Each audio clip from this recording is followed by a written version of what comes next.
to the long run with you, the one and only Piano Man. Piano Man plays better than three-stroke Charlie. Roll tide, roll, say it loud. He don't give a piss about nothing but the tide. Bama blood in his veins, got that crimson pride. F them trees, yeah, we said it out loud. And I love honeybees, now play it proud. We talking football, basketball, big time recruits. If they ballin' in the South, we lacing up the truth. Piano Man plays better than three-stroke Charlie. Tougher than nails, smooth, not sorry. Roll tide, roll, it's in the soul. From Tuscaloosa to the Super Bowl, Wood Piano Man plays better than three-stroke Charlie.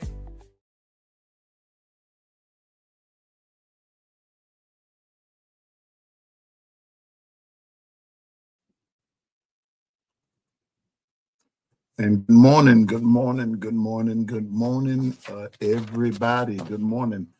How's everybody doing today? Hey, it's your boy. Welcome to the Long Run with Piano Man. Y'all know what's up with you. You know what's up, what's up, what's up, what's up. Good to see everybody. Wasn't feeling well yesterday, and I'm not feeling the best today, but I can't go 2 days and not see my folks like that. So I'm just going to do my best to come through this thing today. We're not going to be on here long today, but we're going to just have a good time and all that good stuff, everything. But y'all, I do it. I try to make sure that everybody's in the chat is taken care of. And so we're going to start with Roll Tide to William Bryant. Roll Tide to good morning, Anitra, my girl Anitra. What's up, baby girl? What the business is, Anitra, you know, act like you know and quit playing, girl. What's up? I got to do it early. Here we go. I see somebody in the house. You know how Piano Man does it. You know what the business is.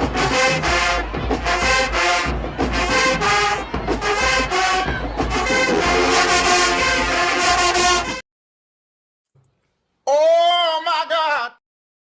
Y'all know who it is.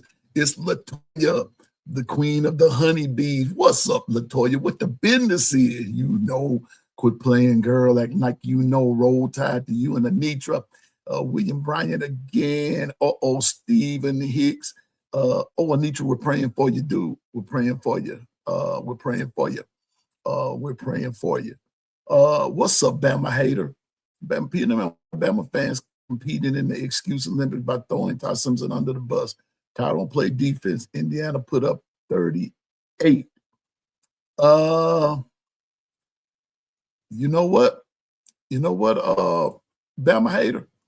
I don't think that anyone is actually throwing Ty under the bus. Now, if that's the way some people are taking it, then that's the way that they're taking it. But I don't think that they're playing.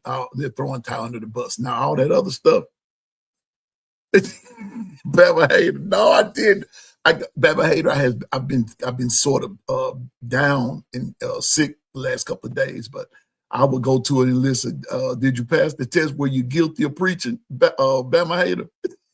What's up? Anitra, back to you, baby. We're praying for you. You know I am. If you need me, you know what to do. You know where to find me. All right. Good morning, Nicole Covington. What the business is, girl? Quit playing. You know, Roll Tide. Stephen Hicks and the voice of No Mercy. Roll Tide to you. Latoya, William Bryant, Anitra. Who else is in the house? DSGB84, my brother, representing them dogs out of Georgia. What's up, player?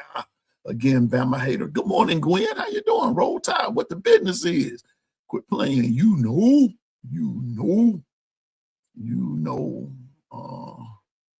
Yeah, we're going on up again. I thought some. Let me see. Got William again. Jeff, what's up, Jeff? Roll Tide to you, brother. What's up with you? Good to see you. Now let's go back down to the bottom of the hill. See what everybody talking about. Yeah, Nicole, what's up with you? What's up, Nicole? Good to see you. And I think that's everybody. Y'all, I just got a couple of things I want to say before we be careful, Toya. Yeah, the flu is on the rise, and I'm not trying to speak anything into existence, everybody, but I just don't feel well. I do have an appointment tomorrow, but you know, whatever this is, it just drains you your energy. It just drains you up. You know. No, I got Gwen. I got Gwen. But good morning, Gwen. Roll Tide. What the business is, Gwen? You know. Quit playing, girl. Act like you know. Good morning, J. Cole. Shalom unto you. Peace and blessings of our Lord and Savior be unto you, J. Cole. Big Dean, Roll Tide, brother. And Roll Tide, J. Cole. Roll Tide. Yeah, Roll Tide, Gwen. Roll Tide, everybody. But whatever this is going around, I'm going to tell you what, it drains you of your energy. That's one of the first things it does, and it just causes you to feel bad. It just makes you feel bad. And when my tummy doesn't feel right, I just don't feel right. And, all of this gets congested. But we're not here to talk about my ailments. We're here to talk a little fun and football and all that kind of stuff and everything. I want to first of all again congratulate Indiana. I want to congratulate Miami, Oregon, and Ole Miss. Those are the final four and everything. Tide came up 35 points short. We all know that, and I'm not highlighting that. I'm not highlighting that at all. But we just did not look good, even in the loss. We did not look good. But right about now, all we can do is prepare for next year. That's all that we can do is prepare for next year. Good morning, Michelle Cochran. Roll Tide. Good morning. What the business is, Michelle? You know, quit playing, girl, and that like you know. Yeah. But some are going for Ole Miss. Some there are Miami fans out there. There are some Indiana people want to see Indiana go do it, and there are some like my son and I think Truthful Jones. Truthful Jones' son, they're going for Oregon. So there are people of every fan base. People of every fan base. They're pulling for whomever they're pulling for.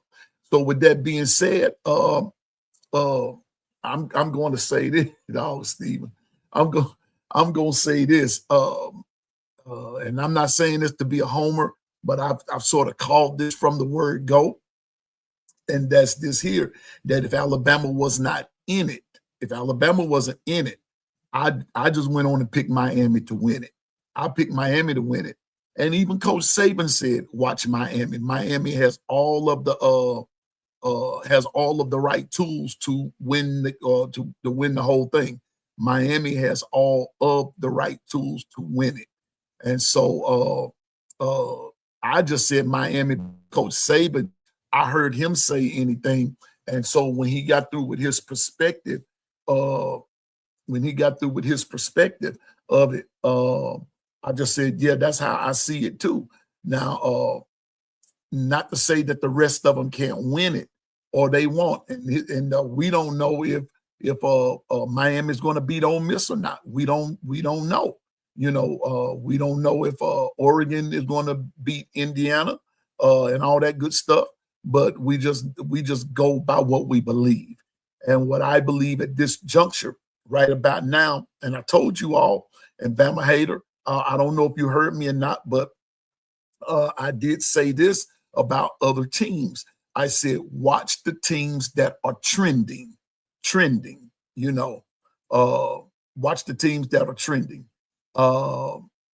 Those teams that had week one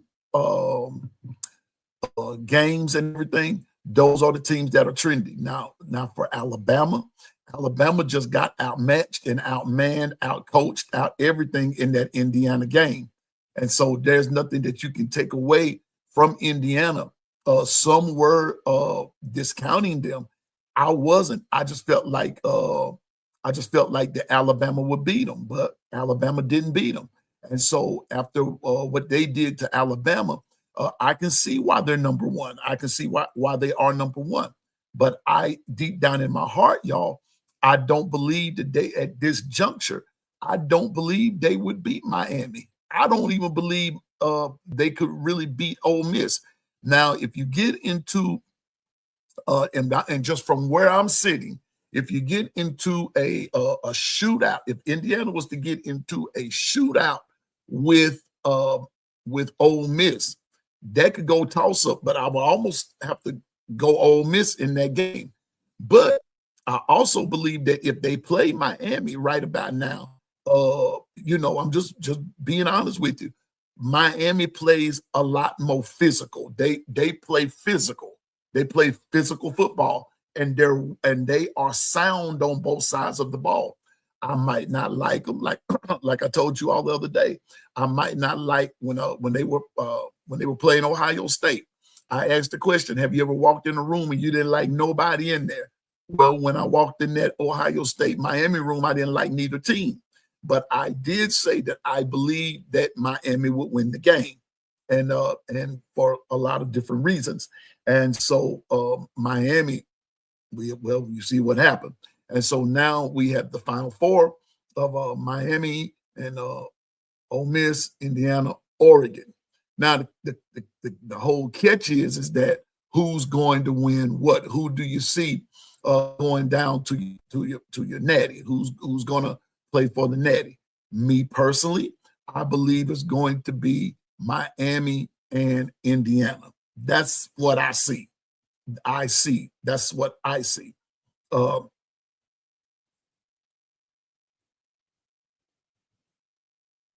I'm reading what Bama Hater said. Let me put it up there right quick because it did catch my attention. He said, I think Indiana, Oregon will be the first to 40. I think in Indiana and Oregon will be the first to 40 will win. But if Miami gets past Ole Miss, the matchup with Indiana favors Miami. And I agree with you, Bama Hater. I'm not disagreeing at all. I'm taking Miami regardless of who they play. I'm taking Miami. I'm taking Miami regardless of who they play. My team is not in it, Alabama. But if I just had to pick a team, and y'all already know Pianoman is not an SEC homer. I'm not. I'm just straight Alabama. Anybody else, holler at you. I don't, I look at the game, I look at the team, and I just believe Miami takes it. Now that Alabama's not in it, I believe Miami takes it. I believe they take it. I don't believe that Indiana goes all the way through and finish whatever in 0. I don't believe that. I don't see it. I don't think that they'll pull off of Michigan. And so, but I believe that it will be Miami and Indiana, and Miami takes the whole thing. That's what Pianoman believes. Now, you all feel free to put who you think takes it. Now, I know some of you all going Ole Miss and some are going Indiana and everything. But for me, just for Pianoman, I can't persuade anybody else. Y'all, you make up your own mind. But I'm just believing that Miami takes it. I believe Miami beats Ole Miss. Too much defense. The offense is peaking. Malachi Tony, Carson Beck on the offense. Reuben Bain Jr. Bain Jr. on the defense, and that whole crew. Those guys are really balling out, and you have to give them credit. But yeah, Stephen, I'm with you. Exactly, Bama Hater. Whoever wins, those games are not going to be easy. There will be no blowouts. If it's a blowout, something's wrong. Something's wrong. If there's a blowout on either side, something is wrong. In either game, something is the matter. If there are blowouts, something's wrong. But I believe that Miami will beat Ole Miss, and I believe Indiana will beat Oregon again. I'm telling you, that beating a team twice is not easy, but I don't think Oregon is going to be ready for Indiana. Indiana has too much. Indiana is who they say they are. They are them. They are them. And so I believe it'll be Miami, Indiana. Going into the to the natty, and then we'll see from there. But like Bama Hater said, like Bama Hater said, Whoever wins the Natty will have 2 tough games either way. And I can't agree more. I agree with it. I agree with it. We might not have the same team, and he's Bama hater for a reason, but he does make sense right there. And I can agree with him. I can agree with him there. Whomever, these going to be 2 tough games. 2 tough games. And it's going to be fun. Now it's going to be strange not seeing an Alabama or not seeing Ohio State or not seeing a Michigan or whatever or Georgia. It's going to be strange not seeing bona fide blue bloods in there. Just being honest with you, it's going to be strange not seeing them. But it goes to show you. But it goes to show you that the parity of college football now, how much it has changed. It has really changed. I don't have a script at all that I'm going by. I'm going by what's on my heart to say. But it goes to show you the parity. Now, the portal has been rocking. Good morning. Hey, good morning to my producer, Dwight. Good to see you and everything. Just glad to see you. You said the portal been rocking so much, I forgot about a playoff game tomorrow. I did too. I thought it was next week, but it's tomorrow and Friday. And so, good morning, Jacory. Roll Tide to you, Dwight, my producer. And I thought I saw Bino. Good morning, roll tide to you, Bino. That's my GM. That's the GM of the 401k crew. Yeah, man, I got a whole staff. But it's going to be interesting. It's going to be an interesting playoff semifinal. It's going to be very interesting Thursday and Friday. We all know, and so now back on Alabama for just a minute. We all know that Bama picked up some players. Now, I don't have my phone with me and everything because I kept it by me all night and everything needed charging, and I don't have my books and everything. But I want to address something. I've already told my boss that if we get by Ole Miss, I'll be in Miami for the Natty. Evening, if I have to watch the game at a sports bar in Miami, I'm there. I hear you, Bama hater. Ain't nothing wrong with that, player. Ain't nothing wrong with that. Nothing is wrong. Good morning, Double A. What the business is, Double A? You know, quit playing, girl. Act like you know. Yeah, what's up, Double A? What's up? But now that we got that we've got the portal going, and we've got a few folks in the transfer portal, and Bama has gotten some commitments and out of the portal, and I think Bama's going to be okay. But let me address something right quick. After I sat down, Dwight, and I sort of thought about it, and I was sort of taken back when James Smith entered the portal. But I had just told Double A that when I was texting her and a couple others, and said that if James Smith enters the portal, something's up and all that good stuff. What's up, Daniel King? Roll Tide, brother. And I was sort of upset when I saw all of those guys enter the portal. Not so much that they entered, but sometimes it's who it was. But I sat down and thought about it, and then I read something that Clinton Dix put on X. And he talked about production. That's where I'm going with this for the next few minutes. I'm going with production. Yes, James Smith was a producer, and some others were. But there were some others who were not productive. Ladies and gentlemen, we got to be reminded now that, and Stephen Hicks said something. I'm looking at Daniel King. I'm thinking about Stephen Hicks, and we put them together. You got Stephen King, the writer. Who I think he's crazy, man. One of my favorite writers, though. But Stephen Hicks said something that this is not our grandpa's college football anymore. This is strictly business now. Yes, we still love the sport. Yes, we still love the game. Yes, we still love the pageantry about the game. Thank you, Latoya. Wait a minute. I got to address that too. I'm gonna keep that up there for me. I'm not gonna start it. I'm gonna put that in the screen. I want to say something about that too. But the way things are going, I don't believe that some of these guys are going to the portal because of poor production. Because we are in a era and the season of business, I think these young men are making business decisions, and they're what they call testing the waters. Now, some are going to get picked up, some are not. Okay. Now, if they wish to transfer Stephen, yeah, but Stephen, I don't think that it is just bona fide quitting as we know it.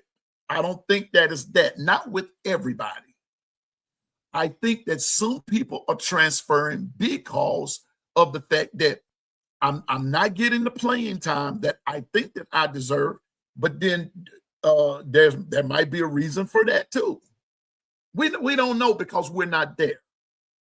Now, we can say that a person up and quit, and I'm not bashing Stephen, but because I understand which way he's coming from, and I think the same thing. But some are being asked to get into the portal because they are trying. This is like semi-pro now, because they're trying to make room on a roster for someone else of possibly a higher value.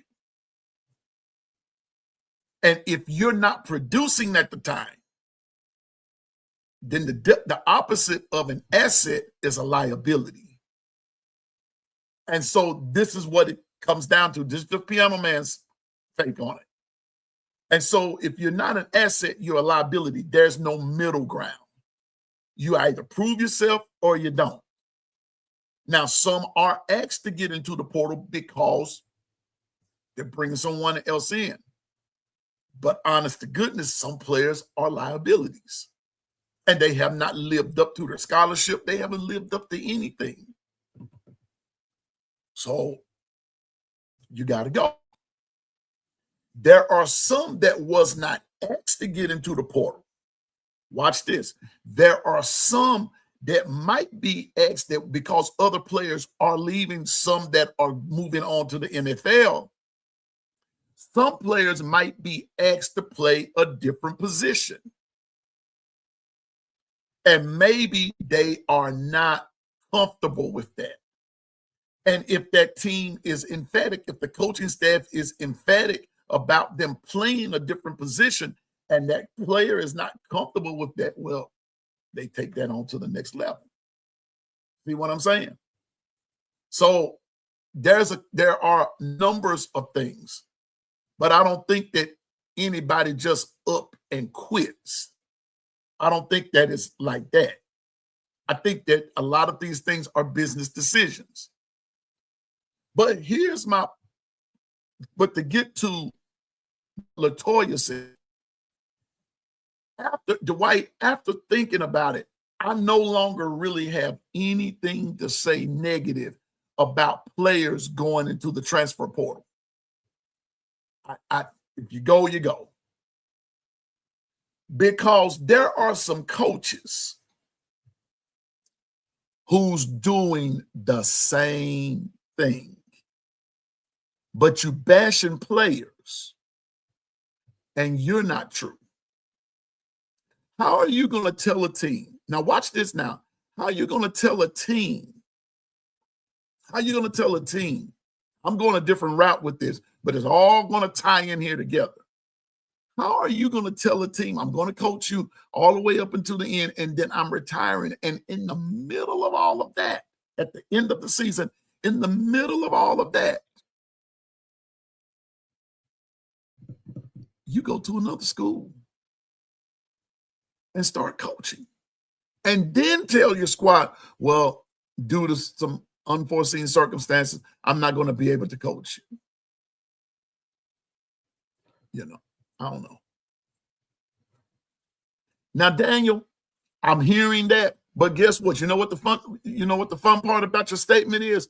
I haven't heard a player say that yet.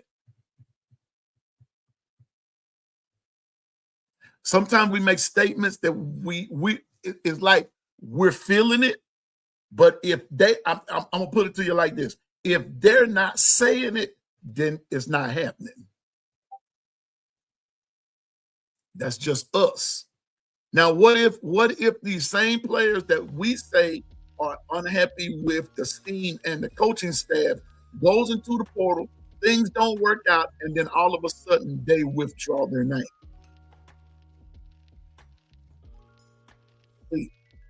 We don't know why they're going. We don't know. Everybody might not be, like AA says, some might not be chasing the bag.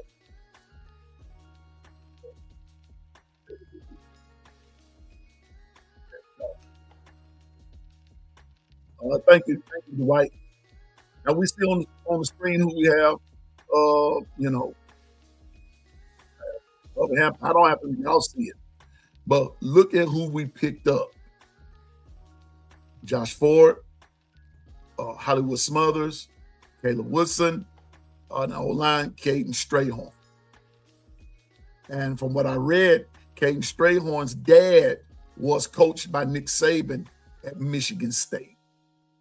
So you still got some ties to Coach Saban that's there. But what I'm saying is that until we hear something coming from an actual player,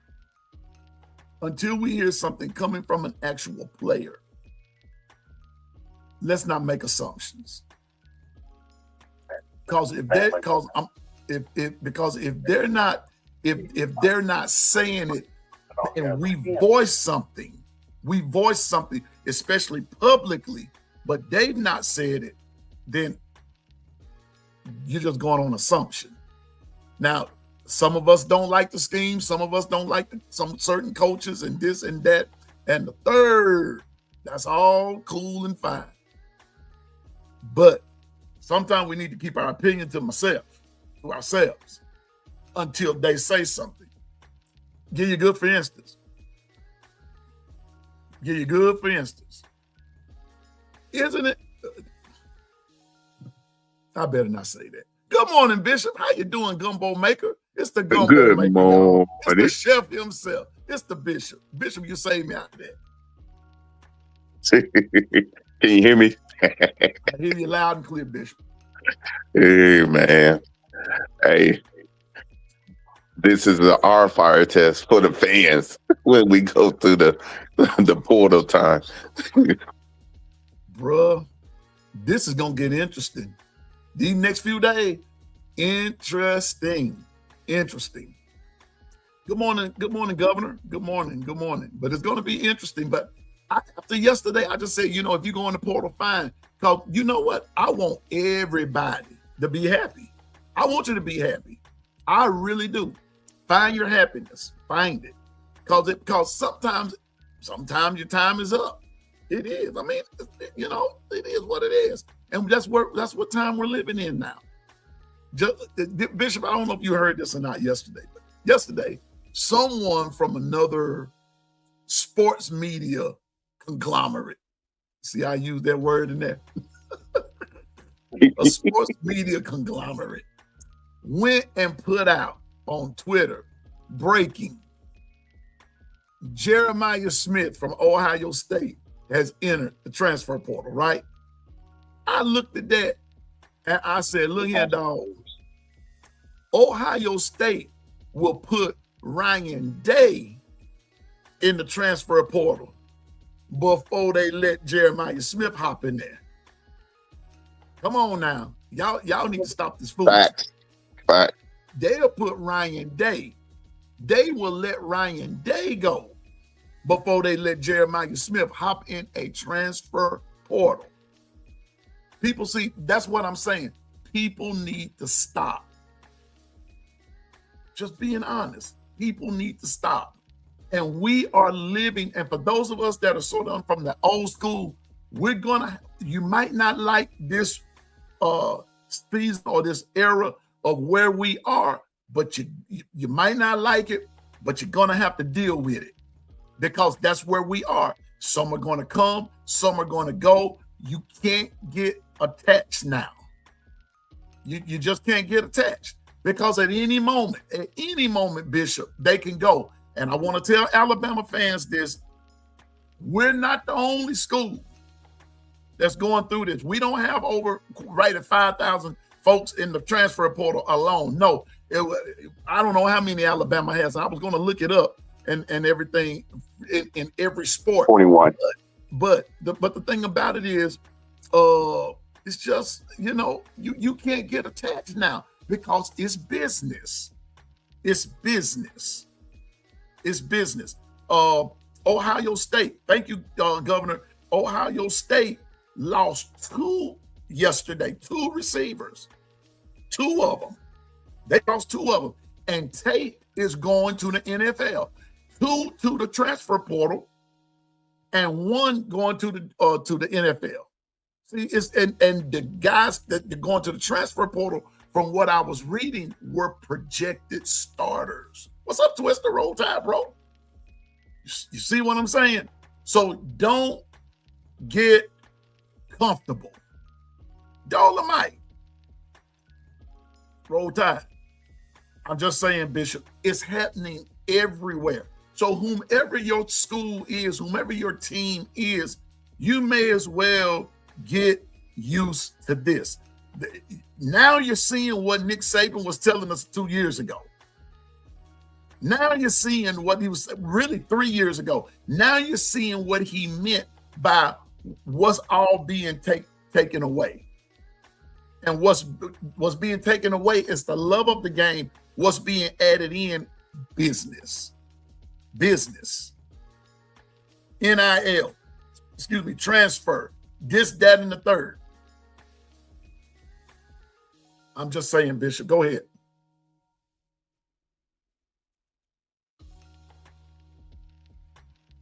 Bishop.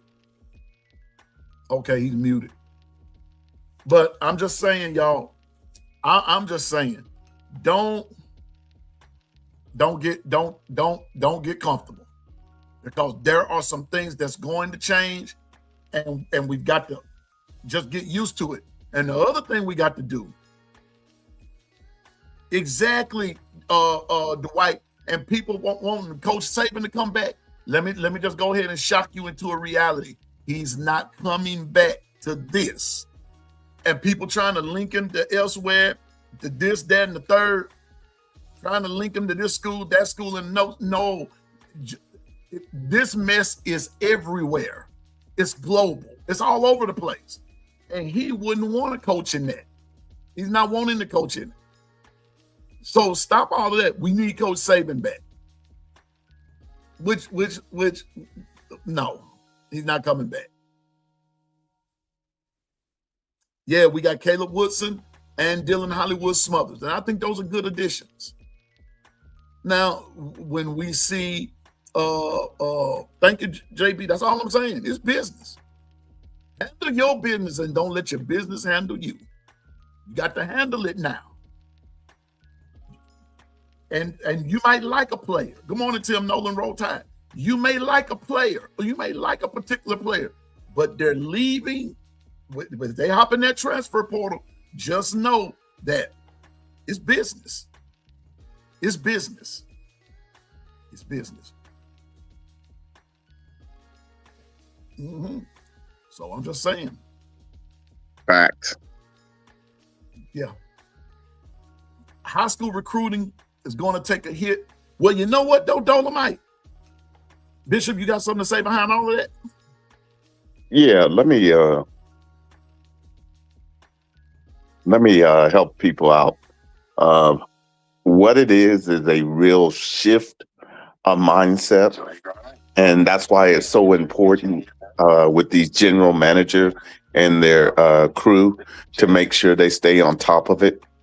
Because what has happened is what we grew up with has shifted into this portal NIL landscape to where you got the balanced percentages of high school to portal, and make sure that you're meeting all the needs of your university at the same time, as well as staying in the confines of the parameters of the NIL. I got you.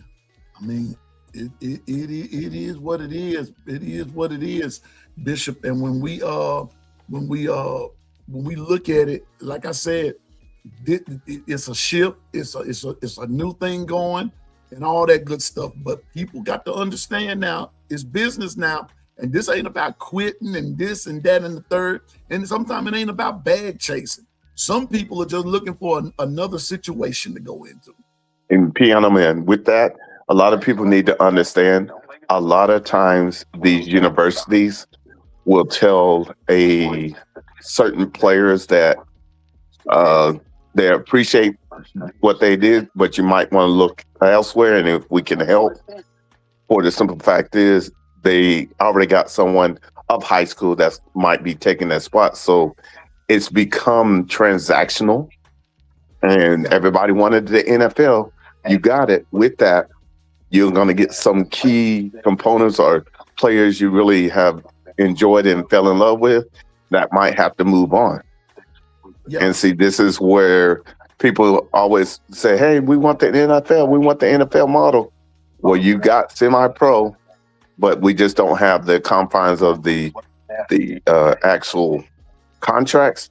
But it's basically in. And so what you're seeing when, you got 20 plus going into the portal is it might be some players that got spot duty, or some of them might have started, but for whatever reason, either themselves or the coaching staff made a mutual agreement to let them go into the portal.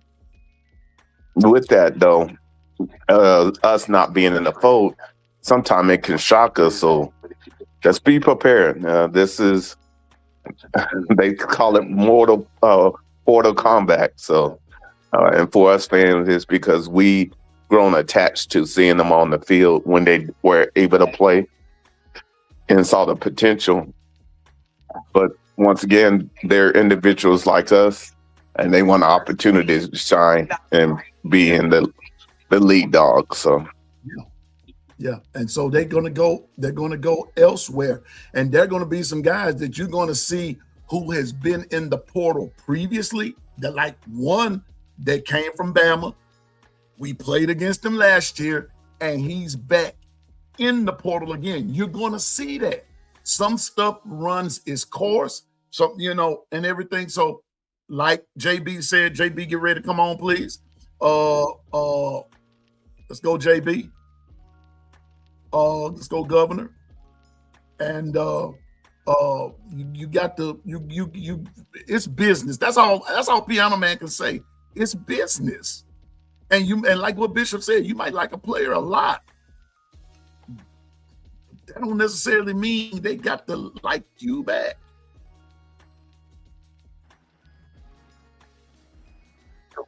And see, a lot of times that. What's up, bro? What's good? What's good? I just want to get some things off my chest a minute here, if y'all don't mind. Spit your fire. DeBoer is cleaning house as he should. I don't know if y'all be on Twitter a lot, but former Alabama player put on Twitter yesterday talking about if you go and look at the film on these guys that have hit the portal for Alabama, like the James Smiths, the Quay Russalls and stuff, they haven't produced enough to get more money. And they wanted Alabama to pay them more money to come back.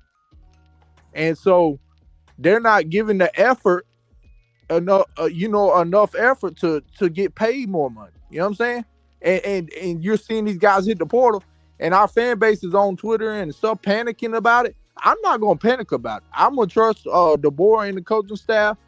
And, there's no more Saban players. They're gone. This is it. This is it. You got Caden Proctor, who put in for the draft yesterday. You got Damani who put in the draft this week. You got who else put in the draft? Jam Miller. Jam Miller. You got who else? I can't think of everybody. Bernard. Yeah. Germ. Germ. But you got all right. So most of the guys are leaving on the offensive side, right? Especially on the offensive line.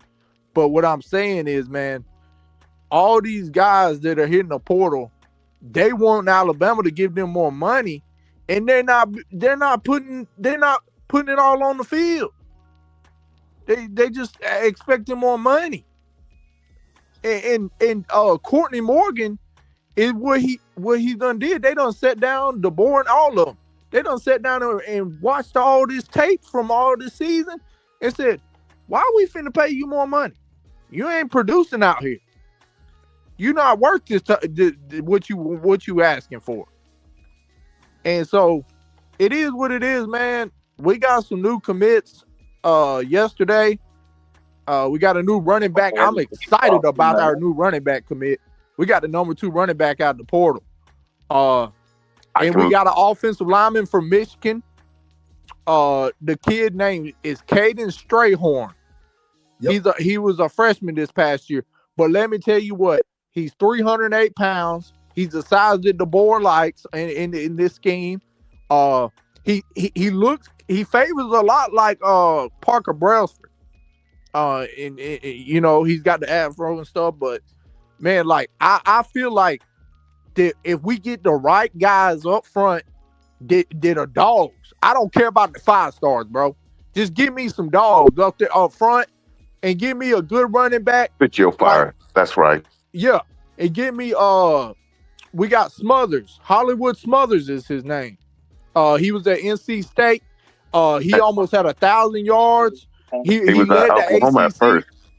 Yep, he led the ACC, bro. And I feel like Alabama's if you don't get that type of running back to come to Alabama, if you not selling them you know that you're gonna run the football a lot. You know what I'm saying? So we gotta be wanting to run the football. You know what I'm saying? Because you don't have a guy coming in like that type of running back that can really you know, he miss a lot of tackles. You know what I'm saying? He can make people miss. He's very shifty out in the space. It's a lot of things to like about Hollywood Smothers. And he's not the biggest in the world. But he's real shifty and he can do just about anything. He can catch the ball out the backfield, everything. But we got him. We got a new linebacker from Virginia Tech. Yeah, Caleb Woodson, yep. And I'm excited for him. He's a sideline guy. Really, really nice speed. He attacks the hole, the gap. You know what I'm saying? Very, very physical guy, linebacker. And we got Caden, the Strayhorn kid. He's gonna be our center, I think, next year. So those are the 3 guys we got, and then we got one more. I can't remember the other one. It was the tight end from Oklahoma State. Yeah, so we got 4 guys out the portal so far. But there's more to come, man. We got that defensive lineman from USC that's going to be is on campus since last night, I believe, or yesterday. He came in early yesterday, and he was at USC, and he's the number 2 D lineman. So if we can add him, and then a Tennessee edge hit the portal yesterday. I was looking at, and he's from Birmingham. Andrew Bone and Tim Watts, because I got the subscription for the the message board and stuff, and I can go on there and look. And they were saying that Alabama will be one of his on his short list, of schools for who, and they said he's from Birmingham. And they said that he will, he wants to be closer to home. Tennessee was just too far, for his family to come. You know what I'm saying? Being from Birmingham and stuff, they want to be closer to home. And they said that it'll be a deciding factor a big factor in his decision. And that came from Tim Watson and Andrew Bones. So they're the best that Alabama has, recruiting analysts and stuff wise.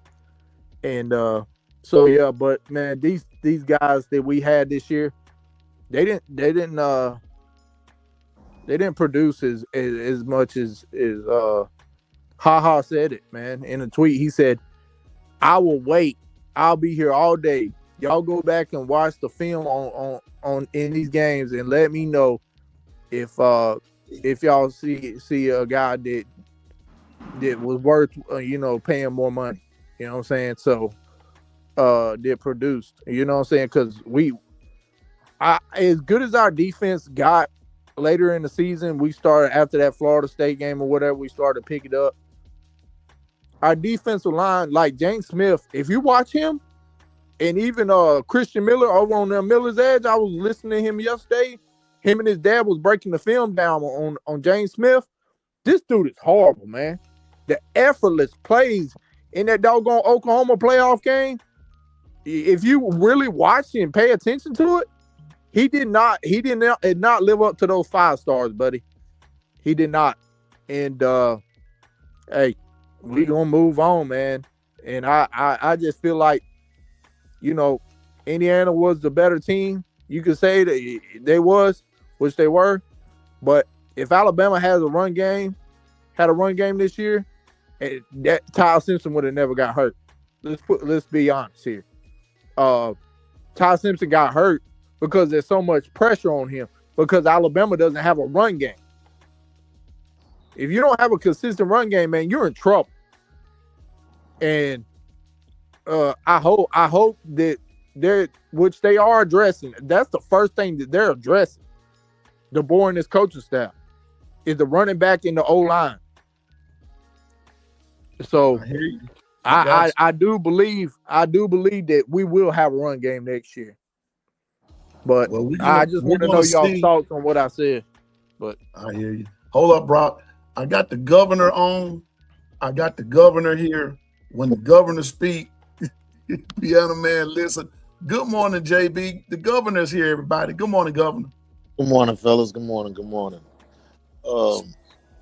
I just, because my brain be working. And, I listen to a lot of podcasts. I listen to Sharp, Sean, you, John. Because when you go to your parents, they tell you 2 things can be right at the same time. So on one hand, you're like, yeah, it's not always the players wanting to go to the portal. Sometimes they are being forced to go to the portal, which kind of sucks. But on the other hand, it's kind of like what Brock just alluded to when Ha made that tweet out. When you start to look at the production side, you're like, okay, hold on. Maybe they're forcing them out because you're not being productive. Film tells you everything. Coach Sean is really big. He's been saying that since he first started coming on podcasts. Film tells you everything. Don't lie, man. It's not lie. I've been in the sky, and that is undefeated. It doesn't. It's going to tell you all your goods, your bads, your flaws, what you did, because basically that's what the NFL scouts look at. They're not looking at just your good games. They're looking at all your tape. The plays that you took off, the plays that you weren't doing, technique. They're looking at that. So 2 things can be right. What I listened to Clint Lamb. Was it Clint Lamb? Yeah. I listened to him the other day, and they were breaking down how Bama was addressing the running game. So I sat there because you got to take your feelings out and actually look at you have to evaluate your team. Yes, it's Bama. Yes, we all want to win and everything like that. But then you got to take accountability on what your team is not doing. So with the first pick that we got from the tight end, I think he's 30 pounds heavier than Cuevas? Yep, something like that, yeah. So Hey, that kid is a dog. He's 30 pounds heavier than Cuevas. He has experience as a nice blocking tight end. So they're doing things that we want them to have, that we want the coaching staff to do, which is address the running game. Because if you look at all aspects, because we had a lot of bad and questionable things that went for us this season, The main one was the running game. And I told this to P 2 years ago on that other show. I said, the most important coach that we need to worry about is not Kalen DeBoer, it's not the offensive line. P, what did I say? I said, the running backs coach. Yeah, he's bad. He got to go. I said it. Somebody was like, nah, I don't believe that. I told y'all this 2 years ago. The running back coach is who I'm looking at. Because if we ain't got no run game, I don't care who you beat in the regular season. But when it comes to like from that Tennessee game down, that's when your season starts. If you ain't got no running game, you're not winning. And if you do win, you're not going to win when you get to the playoffs. And that's what happened. But here's my thing on the aspect of the offensive line coach. I can't remember the other guy's name. He was on there. He said something as the aspect of no, it was Stephen M. Smith. I'm sorry, y'all. It was Stephen M. Smith. He said, people are saying why is the coach is not being fired? He was like, well, the only thing that can go for the all-line coach is he can easily say to Kalen DeBoer, the guys that was on the offensive line weren't my guys. The only two guys that he brought in was Michael Carroll and Vandermark. If you look at the production, this is what their words, but if you look at the production, those were those guys that were actually able to be productive. I'm not saying they were great. I'm just saying they were more productive than the ones that we had. Now, that could be coaching. That could be also players, because you also got to put the guys in the right spots. But if you've been on this team for 2 or 3 years and your production still hasn't progressed, then that's you.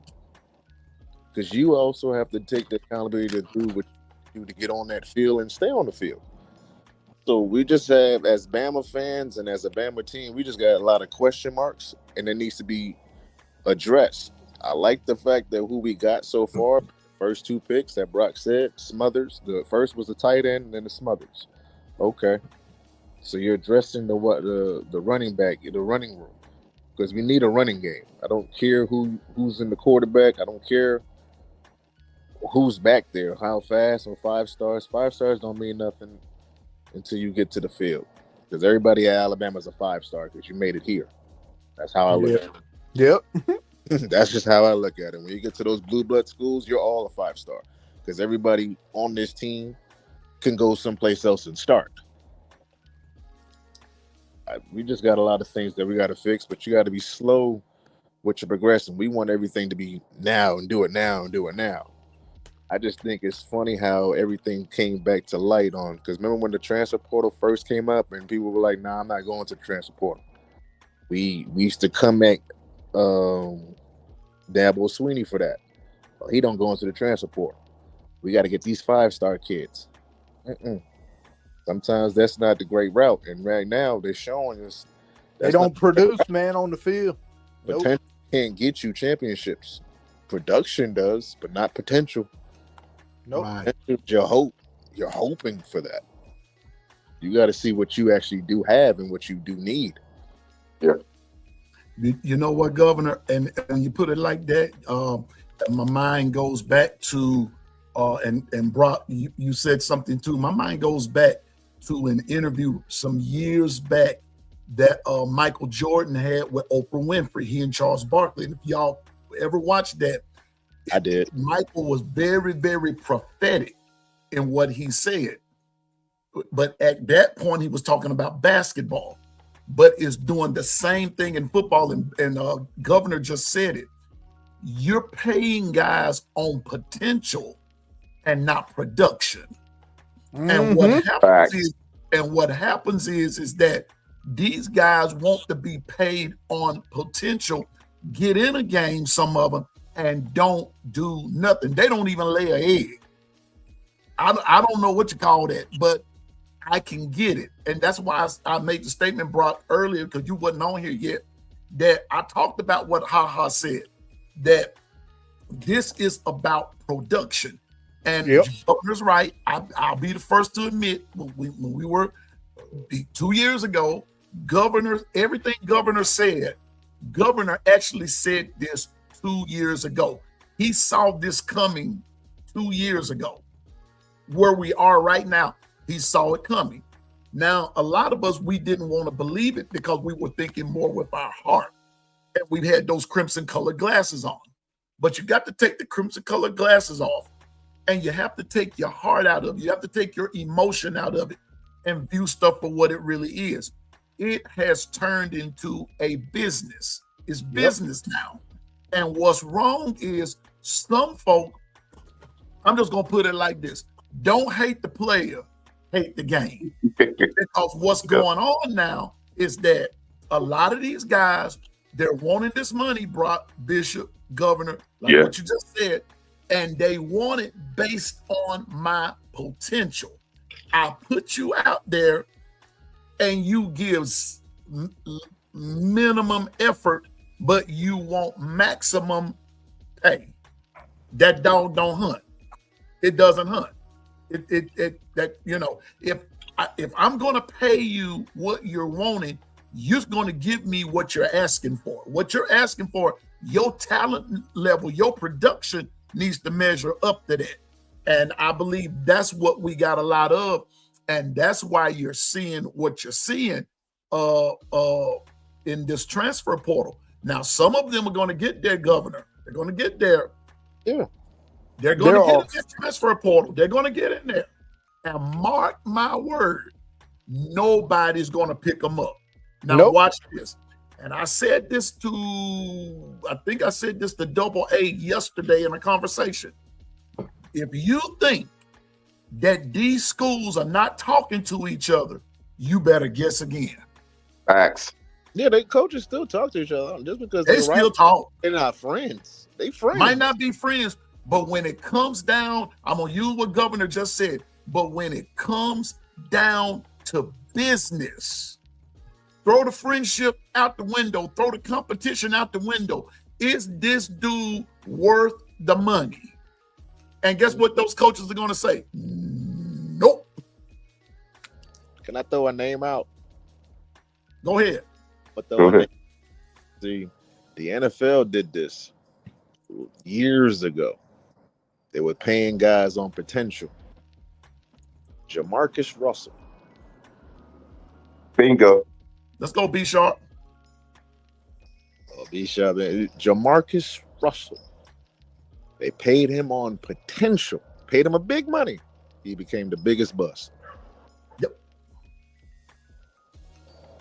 He had one good season or that one couple of games, and that's what happened.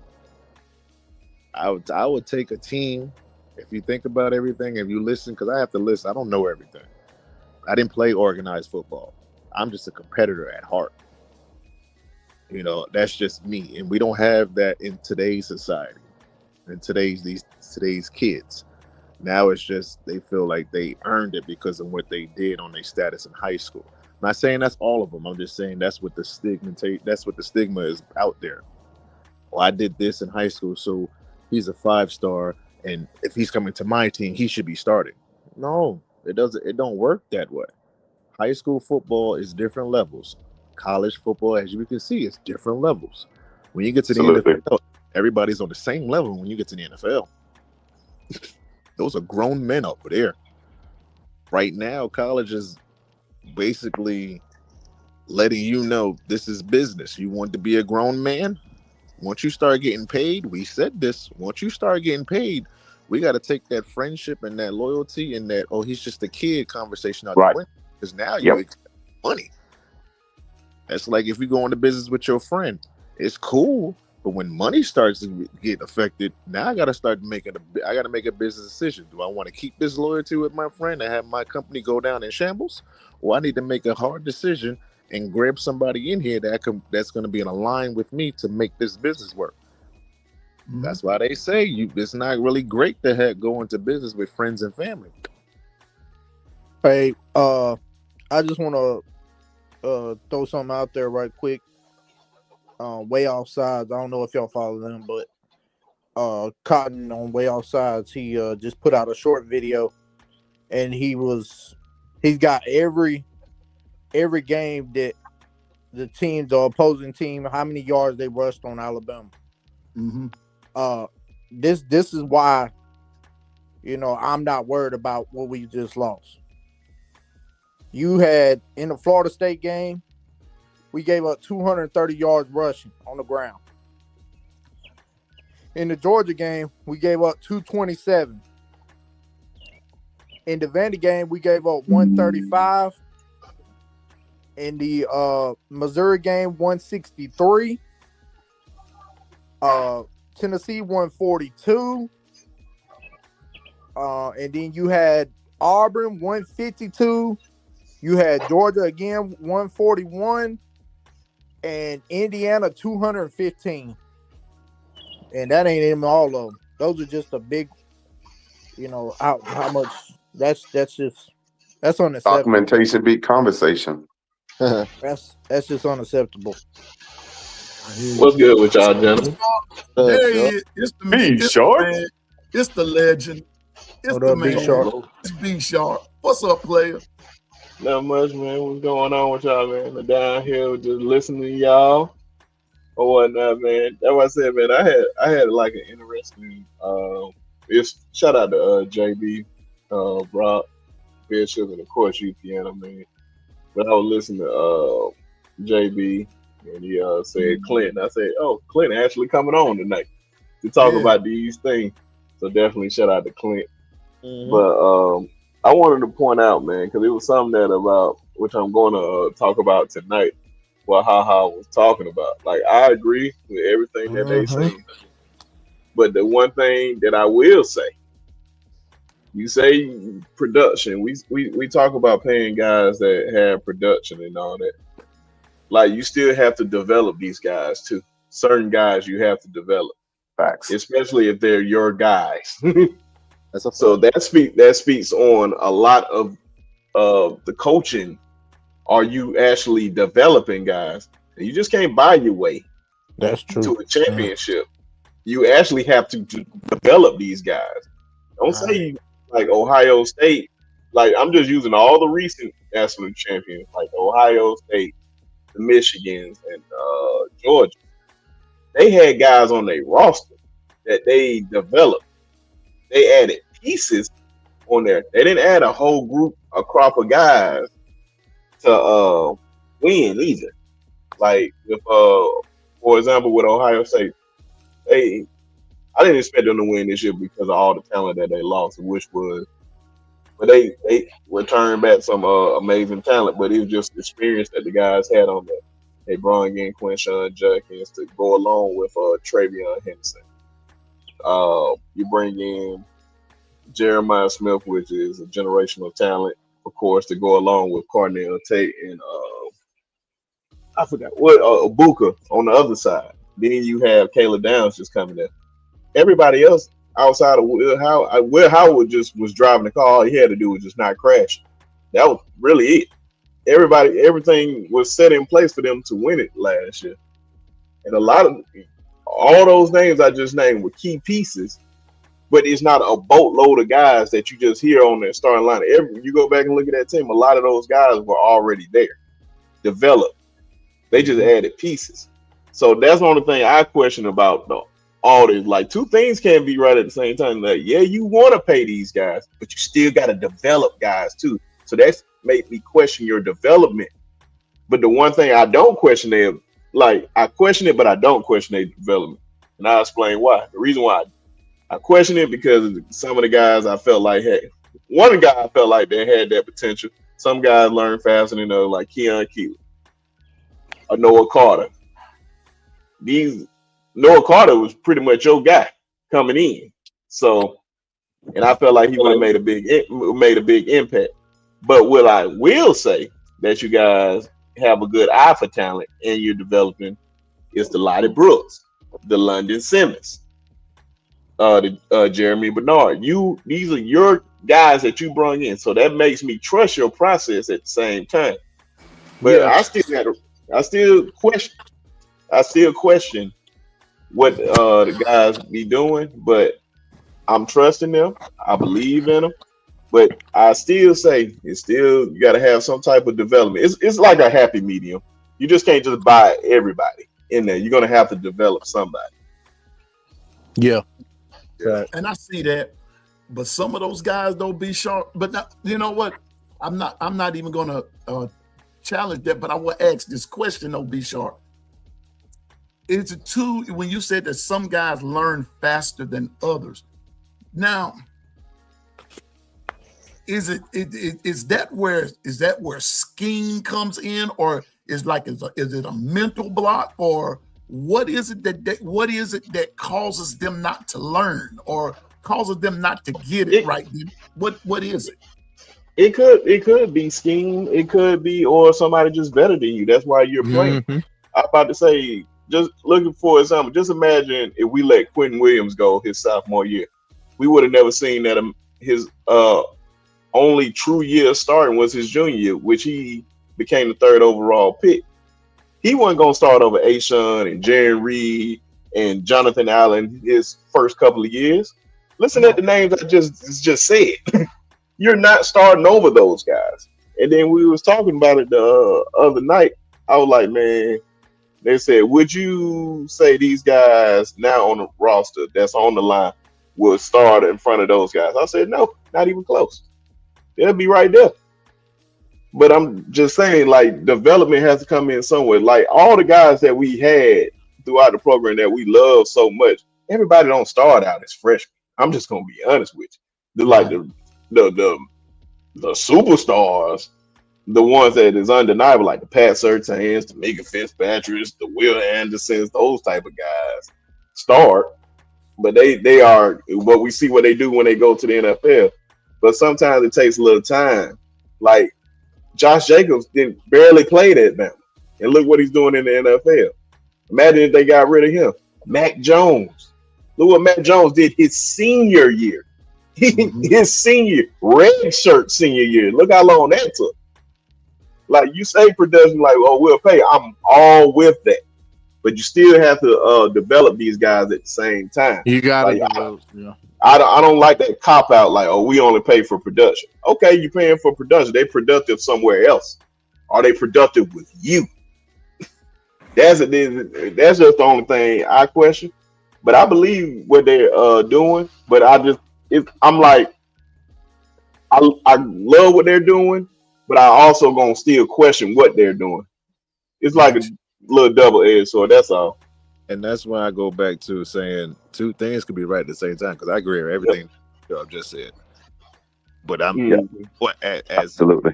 into it, you hear from me. I'm not speaking for everybody else. From me, when you hear it from what B Sharp just said, he's looking from me from saying it. I'm hearing it from what the coaches are not doing, right? Which is true, because you still got to develop them. If that's your guy, you paying you to do a job. Your job is to coach. I don't care if you recruited this person or that person. Your job is to coach. Now, I'm gonna look at the player side of it. Are the players being stubborn because they don't want to move positions? Because there's a lot of guys that Nick Saban had that came in as one position and they changed to a different position, and the NFL dropped. Was shot all the way up to the moon. But Governor, on that part right there, and I'm glad you brought that up, because it brings up another factor or another component for me from what you just said, and that's trust. Now, when I forgot who that happened to, there's a couple of players that it happened to, but one former player of Bama got on television and testified that he was about to leave because Nick Saban told him, I want to pull you from wide out and I'm going to put you on DB. And he explained it to him and said, and the guy didn't like it because he wanted to ball out on the offense.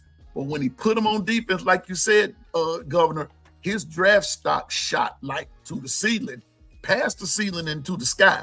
And he thanked Coach Saban for seeing something in him, because one of the things he did say, Coach Saban told him, he said, hey, if you listen to me, trust me on this, your draft stock is going to go so far, or you're going to go high up, you're going to get a lot of money playing this position on the next level. And that was Trayvon.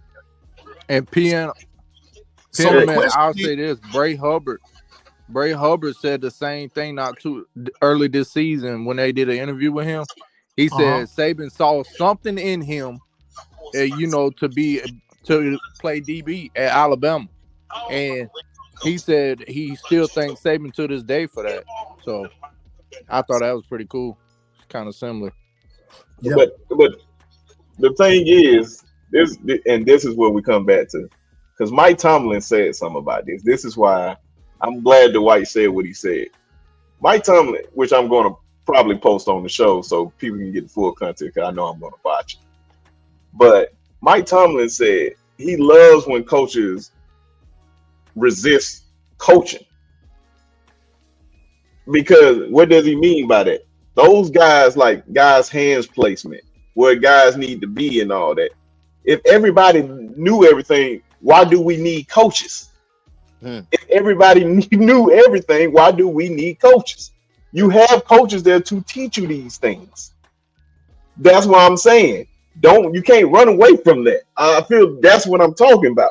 It's like, do you want to coach? Oh, this guy don't know what he's doing. That speaks on you because you're not teaching him that. And if they're not learning that, you put somebody else in front of him. But that's when you have to coach. You can't run away from the coach. Like, you just using cop out, oh, they're not producing. Maybe you're not coaching him right. And then you guys are using the example of what Nick Saban did. What Nick Saban did, Coach DeBoer, we can't just assume what Nick Saban did is what Coach DeBoer and them are doing, because that's Nick Saban. Nick Saban taught cornerbacks. He taught every DB that came in there. That was his. Those was his guys. So that's his specialty, because you're like, oh, I see that. Yeah, Trayvon Diggs is doing great. He's thankful now. Of course he didn't see that, but he trusted Nick Saban. Nick Saban has the credibility for all this stuff. That's why I said, because he know he was going to be coached properly. I'm not saying that Coach DeBoer is not doing that, but I will question guys on the coaching staff. Are they coaching properly? Y'all just said Gillespie at running back. I think everybody will agree that the running backs are not up to par. Can you say that's the players, or could that be coaching? Go be sharp. Go ahead. Hey man, hey bro, I have one thing I would give you. I know a lot of people that has unbelievable ties to Alabama. They just love Alabama so much they would just not just want to hear the truth. Like, it hurts. I understand it may hurt, but I don't care. I have no ties to the school. I didn't go there. I'm just a fan. Facts. Like, I went to HBCU, and you should see how I talk about them when stuff don't go right. And that's my school, and I love them. So me talking about Alabama like this and somebody feeling some type of way, guess what? I laugh. It's funny. So hold on. So you're saying they're not teaching them, and I'm looking at the other side. The players just not doing what they are coached to do. That's why I say it could be a little bit of both. I'm not in the room. Right. I'm not in the room, but it can't be. Oh, the kids just not learning. All right. But that speaks on your evaluation of the players. Right. That speaks a lot, especially when you got guys that you brought in that are leaving. That means that speaks on your evaluation of players. So yes, it goes right back to coaching. You see how it goes right back to coaching. You can't just put it all on them. Yes, it can't just be everybody. Like, oh, everybody ain't doing this, everybody ain't doing that. I'm just so good of a coach that nobody listens. It's just on everybody. You got to take some accountability. I'm not saying the players don't, because once they hit the transfer portal, a lot of people don't know why these people hitting the transfer portal, because they thinking that, oh, there's certain guys that I can't say that I know for sure that want to be at Alabama, but they told them to hit the road and find a new place. And not in a nice way, in a very nasty way. And I'm looking at some of these folks crazy now. You sure? But a Discord, bro. I've always said this. That's crazy there. I don't know. Yeah, man. It's like real nasty. Like, it's just nasty. I'm like, bro, there's a way to do things like, hey, that's cool, bro. Like, sometimes, like, that's why I say, man, don't just say bash these players. I just say, hey, man, just wish them well and get going. Just think of it as your child, your brother, your cousin, and somebody talking to them crazy. the first thing you will want to do is pop the person in the mouth for talking crazy to them like that. I was happy that they here. I'm glad that you guys even came here. I hope that you have success everywhere else. Yep. I I understand. just didn't say nothing. Be sharp. I, heard some stuff myself, and Yeah. I said, "Wow," But I think what B Sharp is also saying, and I agree with him, it's both sides. It's like a double-edged sword, and so both are got to be held accountable. So the development has to be there, but the player also has to want to learn it, and they got to grasp it. But by that same token, if they're not grasping it, and that coach sees they're not grasping it, don't just throw them away. Well, Don't just throw them away. If they putting some of these players, making them get out the door like that, then they better bring in some guys that can do just as good or better, right? I mean, yeah. And my fault, bro. No, you good, but I'm just saying, man. Like, if you pushing guys out the door, you better have some bodies coming in, cause I mean, bro, you gotta have depth, man. And right now, Alabama's, I think, got 17 guys that left. So, and especially the guys that want to be there, man, I didn't want to hear that. Damn. Yeah, man. It's the new way of this college football. Like, and the reason why I say it's production, I'm like, folks just talking about production. Look how they talked about Justice Hayes when he left. Oh, well, he ain't do nothing here anyway. What he did at Michigan, balled out. He was about to have a first team All-American year if he didn't get hurt. Just balling out. Just to respond to Brock, you can bring whoever you need to bring in. Right. I don't have the right coach to teach these guys. I don't care who you bring. There you go. Same. If Pianoman is a teacher, we're all teachers in our right way. It's like when you have me. Okay, I don't know if Brock or Bishop. I know I keep, but Sharp. We got little ones, right? Our way of teaching our kids, we try not to teach our kids the way we were brought up, because today's society is a little bit different. These kids now are very, very sensitive. Yep. Us growing up, we had to deal with adversity all the time. So when we see adversity, we know how to adjust to it and adapt. Yeah. These kids don't know how to do that. Not all of them, the same majority of them. So their attention span is very, very short. If they don't like what they hear, they're going over to something else. They go here. So you could bring the guys in, but if you're going to teach your kids or teach these kids, if they're not getting it this way, you have to teach them a different way. Everybody learns differently. Some people know how to grasp things by reading. Some people know how to grasp things just by ear. Some people have to be hands-on. You have to find the niche to make it work. And if it's not working, okay, first I'm gonna look at the player to see if he's putting any type of effort and accountability and taking the step to be better.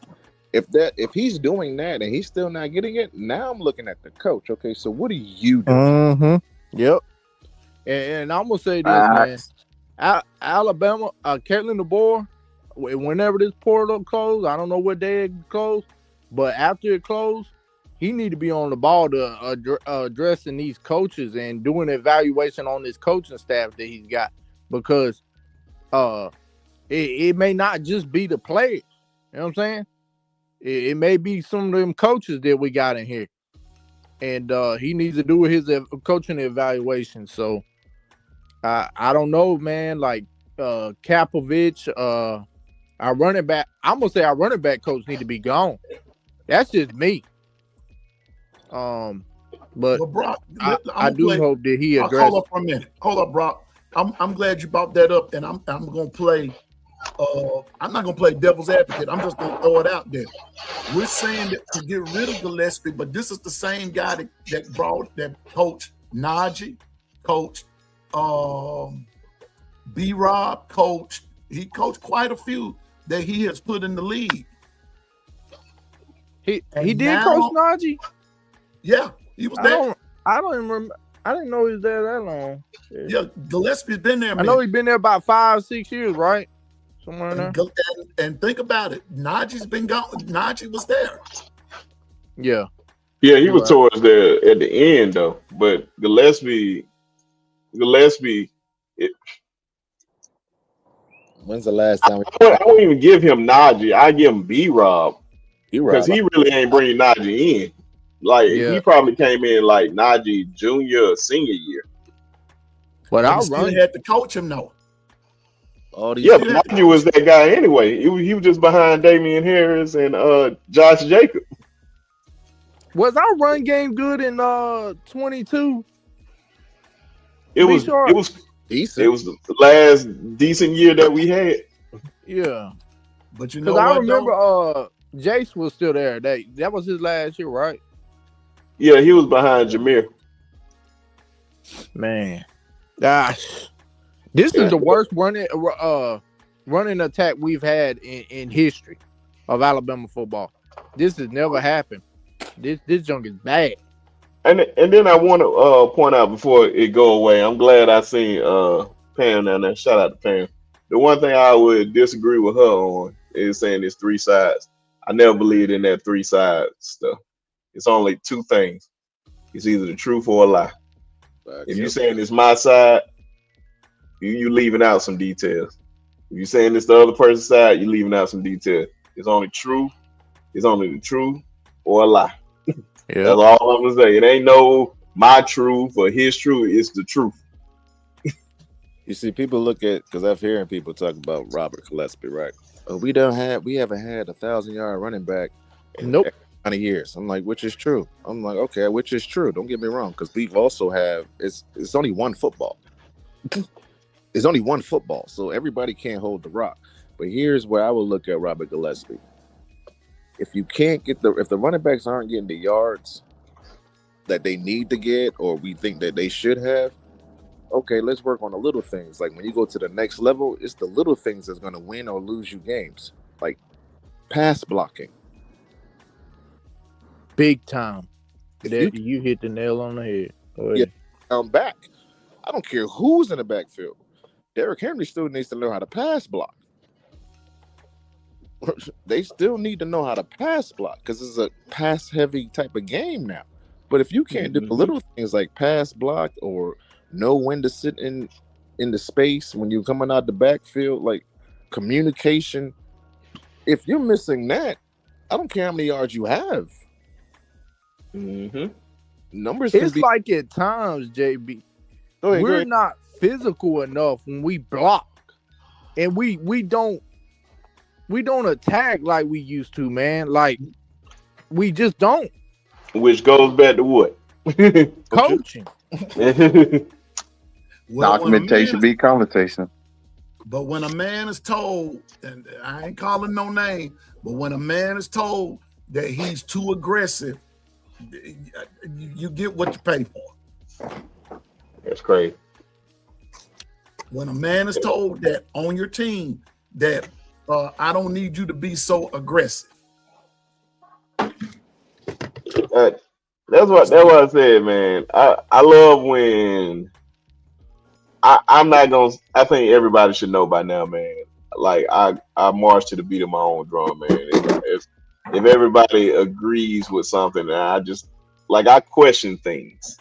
If it doesn't make 1,000% with me, I'm just going to just question it all the time. I like to ask questions when I don't fully understand something. This is why Like I like feel. haha. Like I agree. That's why I said he probably like what I said to him. Like I believe like Keon Keeley is one of those guys. I believe Noah Carter is one of those guys. It ain't just as simple. Like you telling me like none of the guys on there, like everybody that just hit the portal, like everybody that hit the portal, like you telling me none of these guys have no type of production that you want to keep. I'm just don't just tell me that. That's the only thing. I'm just questioning that. Not saying that he wrong. I could be wrong. I'm just going to question that just to see, and he can explain it to me. But I know I have some of the best minds on the show all the time. Shout out to Coach Carl, Coach Al, Coach Sean, because these guys are coaches. Jance, these guys explain this stuff, and they pointed out things that people were so happy about. but they were pointing all this stuff out week 1. And now it seems like everybody wants to now say this now. I'm like, oh no, you was cool with it week 1. You were cool with it week 1. I'm like, what changed? But that's why I said, like, sometimes you gotta take off them fandom glasses. See, I'll tell you one guy that I watched tape on him yesterday with on the because I was watching the Miller's Edge. I don't know if you watch it, B Sharp, but I listen to Christian. You know, he was a former player here, but him and his dad, right? His dad, Corey, I think his name, but they were breaking down the tape on the Oklahoma playoff game when we came back and won, and they were showing like they had like the image of like the D line going at the quarterback. They had it set up like that, and you could see James Smith and all them how they were performing and the effort they were giving. And I'll say this: Quay Russaw was the only one giving the effort in that tape, and that's the guy I feel like that we should have kept. Quay's the dog, man, and I mean he was popping stuff in that game, and Keely wasn't that bad, but man, his techniques is not, there just yet, and they were talking about that too. But I'll just say, like, James Smith, man, he looked terrible in that tape. Like, yeah. I mean, he was just, that was horrible. Yeah, so I'm like, man, everybody that hit that, like, some guys, man, they just need to change the scenery sometimes. That's all it could be. It could be scheme. It could be scheme. Could be scheme too. Yeah. All this stuff plays a part in everything, man. That's why I said, one thing I say, if you're gonna go down with the shit, man, I'd rather you go down doing it your way. I don't want you doing it Coach Saban way, because Coach Saban way worked for Coach Saban. Mm-hmm. Like Kirby does it his way. Like, he takes some of Coach Saban's teachings and apply it to certain things, but what he's doing over there at Georgia is what he is doing it his way. So if you're gonna go down with the ship, do it your way. I'd rather you say, I did it my way, it didn't work, and it's all right. You can go to sleep at night, instead of doing it somebody else's way and it don't work, and then you be regretting it if I did it my way. So only thing I'm saying, if you say that these guys are not being productive, that's cool. You better bring somebody, because now the eyeballs are on you. Like, you better bring somebody just as good or better. And if you don't, you just really just screwed up. Mm-hmm. I mean, because you really just hurt the team. Yeah, because folks just gonna question you, like, what are y'all doing? Because that's the only thing I wanted to point out. I like, oh yeah, you can do whatever you want to do. I 100% agree with you. Hell, if you want everybody to go, that's cool. But I'm telling you, don't get mad when people question you what you're doing when they see things are not working. You say, oh, we only want to pay production. Well, the guys that we have out there that you just brought in are not being productive. What is the problem? They were productive everywhere else. Why they're not productive here? Then they're gonna come back to you. That's all I'm saying. Yeah, because that should have come back to haunt you. Be careful what you say now. Be careful what you say. What I seen yesterday, somebody gonna have that tweet ready for him. Had that tweet good and ready for him. Because if you bring in guys and they doing, everybody you bring in, they doing worse than what they did where they came somewhere else, they're gonna look right back at you. I guess y'all not bringing in productive guys. It's no doubt. I look at it. And to piggyback on that, B Sharp, today is 1/7/2026. Now we know that the transfer portal closes within the next week or so. How many ever days it is, blah blah blah blah blah. You are exactly right, because people do bookmark pages. They bookmark that. They're going to bookmark that. They on a time limit. Mm-hmm. And when the season starts, and something goes wrong because the way some Alabama fans work now, the way some of them operate, and y'all know what happened after the Florida State game. They wanted everybody gone. Fired. Yep. They Gone. wanted them fired. They wanted them fired after one game. Now, what's going to end up happening? I'm going back. I'm with you on that, B Sharp. It's the fact that you got to be careful of how you put that out there. It's okay for you to have your stance about it. I see what you're saying, but make sure you're correct in it. Make sure that you're correct in it as far as going forward is concerned. Because if you bring in some guys and they're not producing, you doggone right. They're going to ask Make some sure questions. you know what you're doing. That's all I'm going to tell you. Because You tear something down, you better build it back up. Yeah. You better build it. You better build it stronger, or you better build it just as strong. Because I promise you, it's gonna bounce back on the boy and all the whole staff. I think I look at it a little bit different than everybody. I feel that no matter, don't talk to me about scheme and all. Well, maybe it's a scheme and this and that. No, Bama started having problems when they stopped doing gang tackles. They started having problems when they weren't when the running back would get stopped at the line. Our offensive lineman wasn't pushing forward. I saw that Saban's last couple of years, maybe a year or two before he retired, and it just continued. That's when the problem had. It's not about scheme or anything like that. Heart, because Earl Little showed heart on Florida State when he was popping everybody. You have to have heart first. You have to have some type of grit first before you start complaining about schemes and what coaching is. We didn't have that. We haven't had that in 5 years. Since the last natty. Right, brother. But we ain't had that since 2020.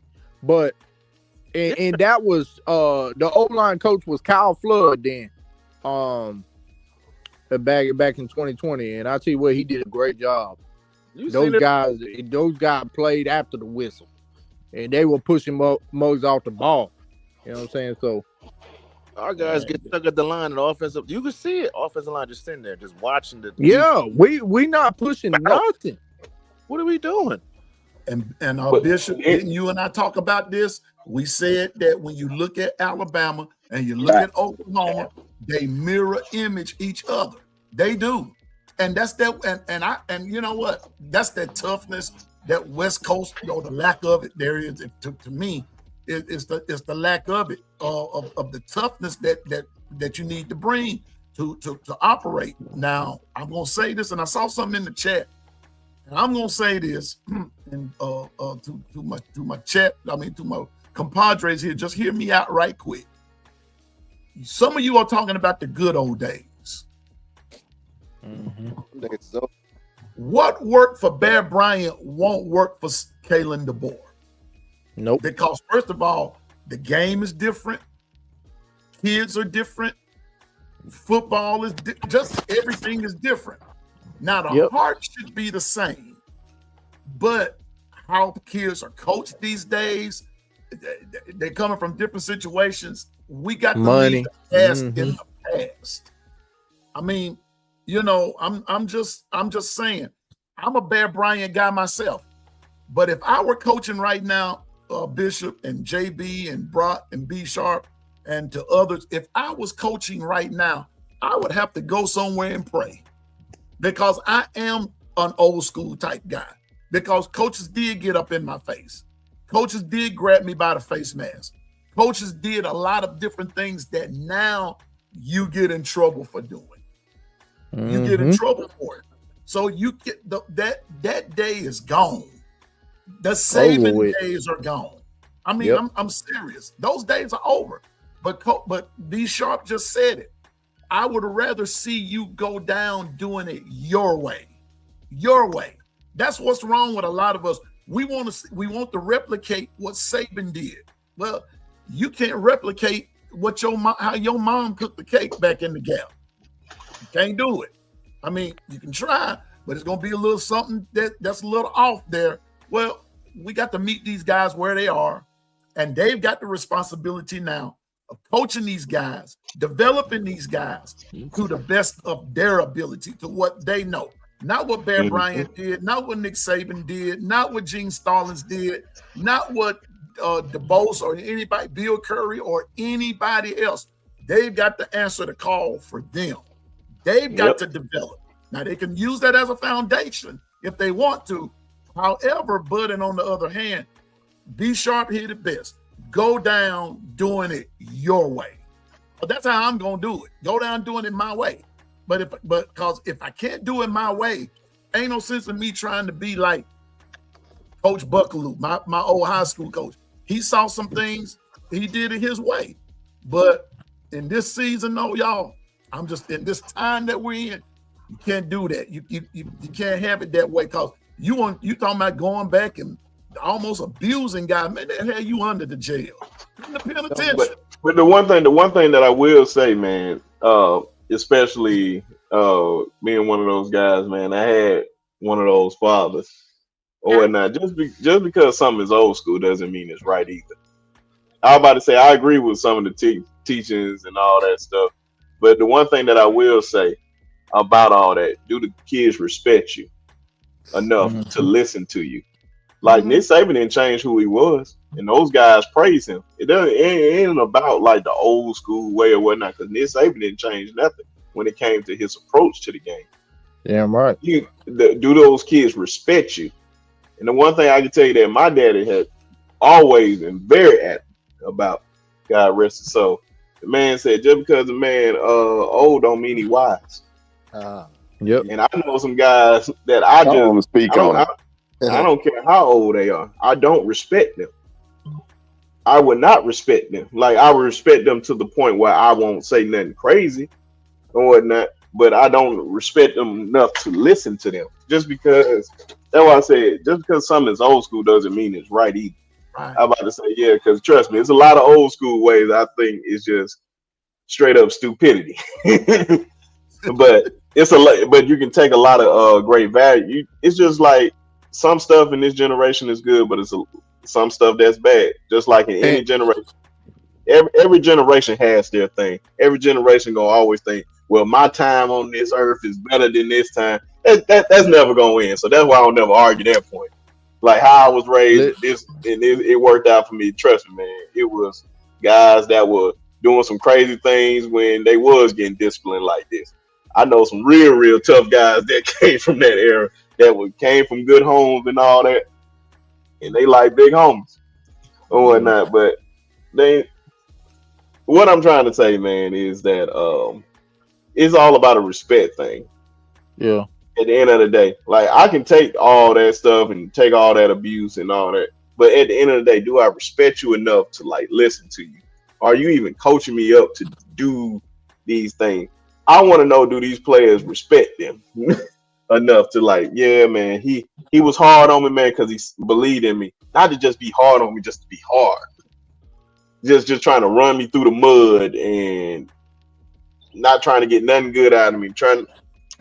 That's the problem with the whole thing. Like, man, you can give that tough love, but it has to be.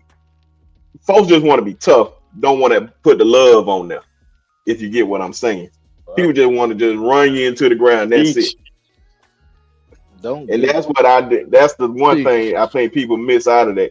Yeah, they were tough on you, but it was love behind it. Because I don't want you to be this type of way. Right. That's what I'm saying. Don't bring up the Bear Bryant era to me. Please don't. Because you bring up that era, you do like people forget. They bring up that era. I'm not saying all people do. But the people that do bring up that era are thinking about the team. You're not thinking about the time. That era. There were certain things, a lot of things that are going on in that era that forced certain players to know that this was their way out. So they came with a different grit. The Nick Saban era, those players had lives outside of football that we didn't know about. Yep. So their way out. This time is different, though. I'm sorry, one more thing, bro. This time is a little bit different because you have a lot of different avenues to get out. Back then, you didn't have that many avenues to get out. And y'all know what I'm talking about. Those days were different, and that's why I said you can't compare times, because even now, just this few years, this Coach Saban has been gone, football has changed. The culture has changed and everything. Now, I know a lot of people don't like it, this, that, and the third, but it is what it is. And we have to deal with it.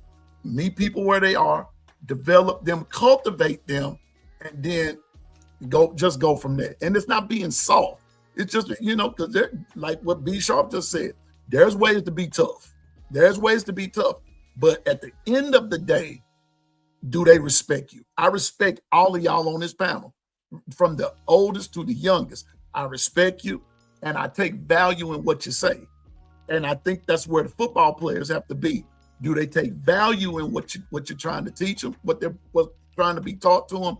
And that, like B Sharp said, it's the respect level that's there. And so I think a lot of these dudes do respect Coach DeBoer. And from some cultures, different eras, if you will, they'll say he's soft. But because we're not in there, we don't know. We're not in there. We don't know what he tells those guys. We just see he has another type of demeanor and everything. And we'll say, well, he's not Coach Saban. Well, he's not supposed to be. He's Kalen DeBoer. He's supposed to be him. And so, I mean, we want to see some emotion, and maybe he shows it, but he shows it in his way. But go ahead. I don't see. I'm not saying DeBoer is not the type of coach that doesn't demand excellence out of his players. You know what I'm saying? And demands, to live up to the standard, you know what I'm saying, of what Alabama football is. But where Saban was different, man, he just demanded and required certain things. You know what I'm saying? Like, to play for him, you had to be that guy, man. And I'm not saying that the board doesn't demand that, or I'm just saying I know for a fact Saban demanded excellence, and you can never not be the best player on the field for him. You could always have room to improve. You know what I'm saying? He always said that. Like, there was always room to improve each and every day. You know what I'm saying? So, like, I don't know. The board's just a different coach to me. Like, and I guess we so used to Saban, you know. But yeah, and that's what, and you hit the nail on the head. That's what we're used to, but we got to get out of that. But I'm going back to what JB said. And JB been on it for the last 2 years, man. He'd rub my nose in this, man. Film, study, development, you name it. JB has called it, and that's where we are now. And I say so, but we're in the business side of things, so we're going to see. We're going to see. I'm excited, about what's coming, and all we can do is wait and see. We can wait and see. So I'm all for it. I'm all for it. I mean, but like I said, and B Sharp said, if you gonna put players out of here, you got to get somebody just as good or better. You know what I'm saying? But because that's why if you don't, it's gonna backfire. You know what I'm saying? But that's going to be proven on the field, though, Brock. Yep. Not in the we're gonna find out. Not in the transfer portal. That's got to be proven on the field. Yep, we're gonna find out. We're gonna find out. I know you. I just had one thing. I'm back. Go ahead, JB. But it's just like, here's the big problem in the elephant in the room. We put so much pressure as fans, people on the podcasts, people that have podcasts, or just in general. We keep using the word Bama standard, right? Well, he don't know what the Bama standard is. The players don't know what Bama standard is. Well, he's not. He's not from the South. He wasn't here to see the Bama standard. He wasn't here to see the foundation being built. These players weren't here to see the foundation. They were like 5 years old. They don't know what that is. We only know what that is from what we saw from the lows into the highs.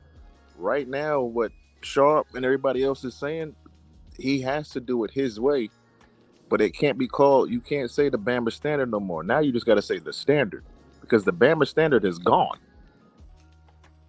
That's gone.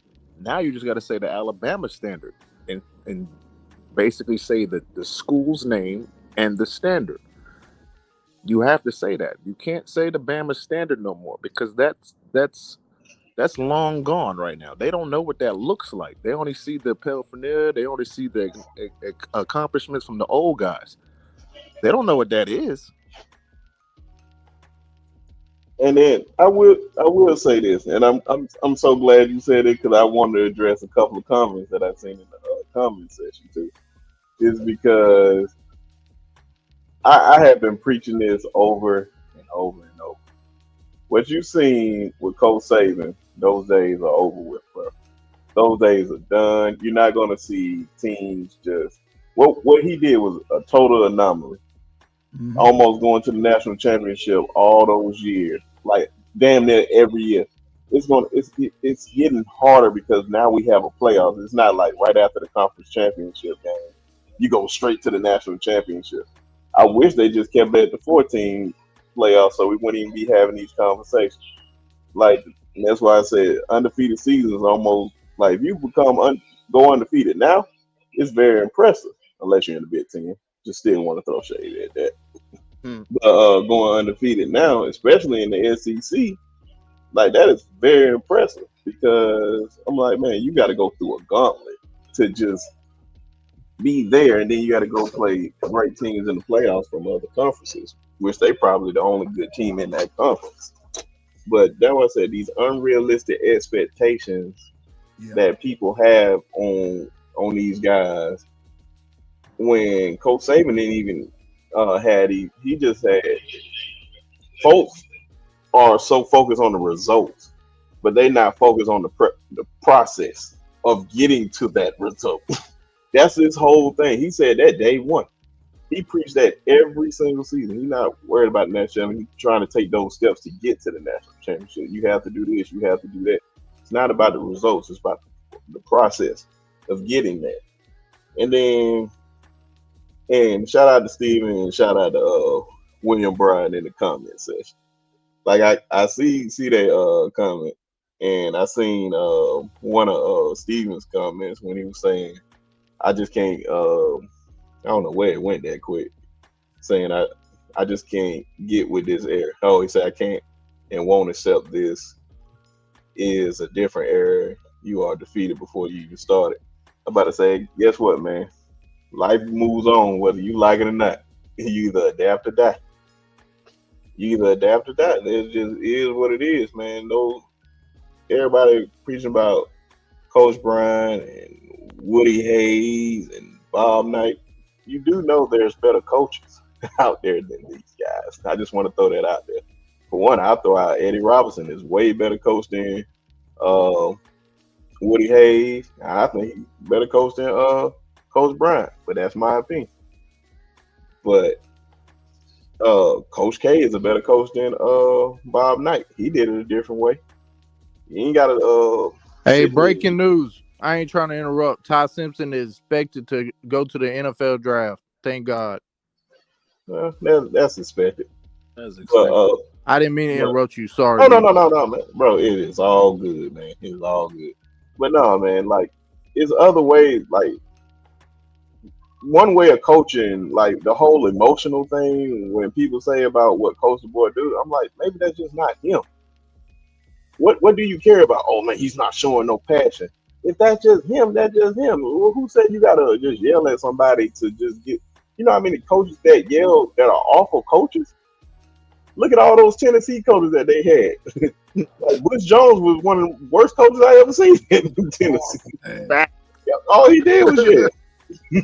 That's a fact. Just because you yell don't mean nothing. So I'm just saying, man, it's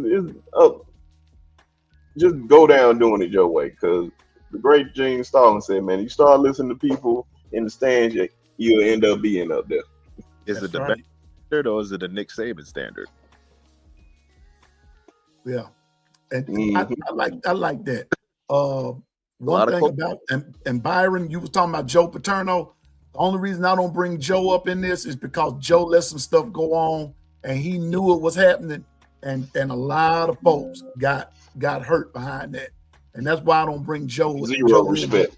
I respect him, but then I don't at the same time because he allows some stuff to go on that I ain't. You start harming kids, that's a problem.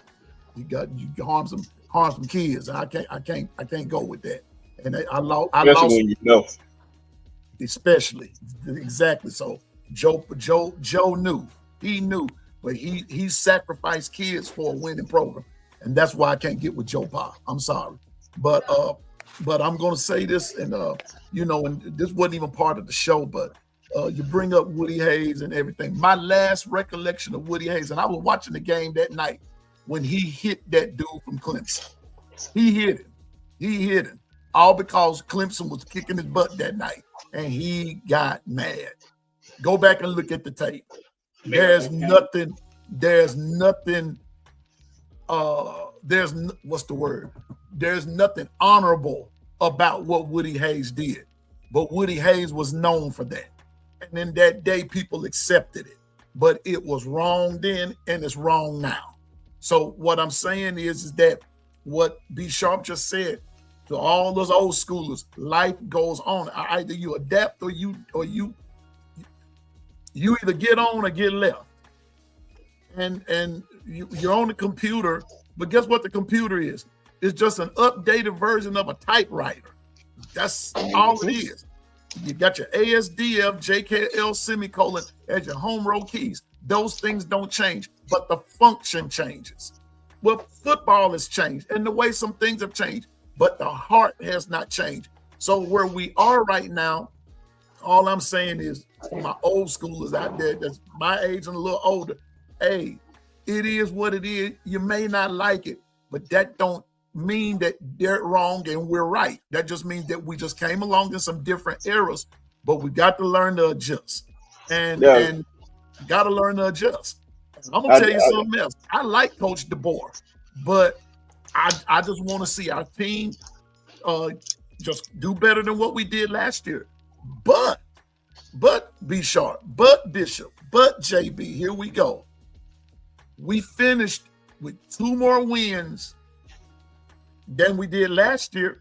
That's improvement. Even if we just won 1 game more than what we did last season, that's improvement. So I say embrace the improvement. Let's look at the changes that are coming. You got things that are coming, and we just see. We'll see here in a minute exactly what we have. Yeah, and the thing that I'll say this because I don't want to lose. Well, I'm actually losing with first part about adapting.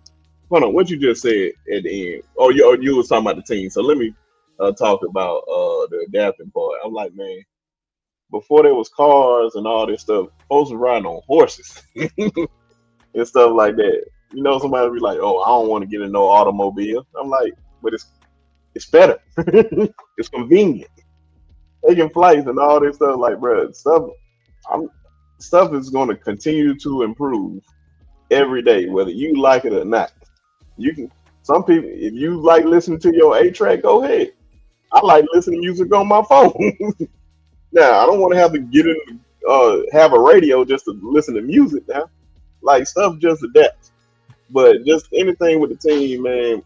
We were talking about this on Twitter the other day. But I remember Coach Sean asking this question on the show. He was like, "What?"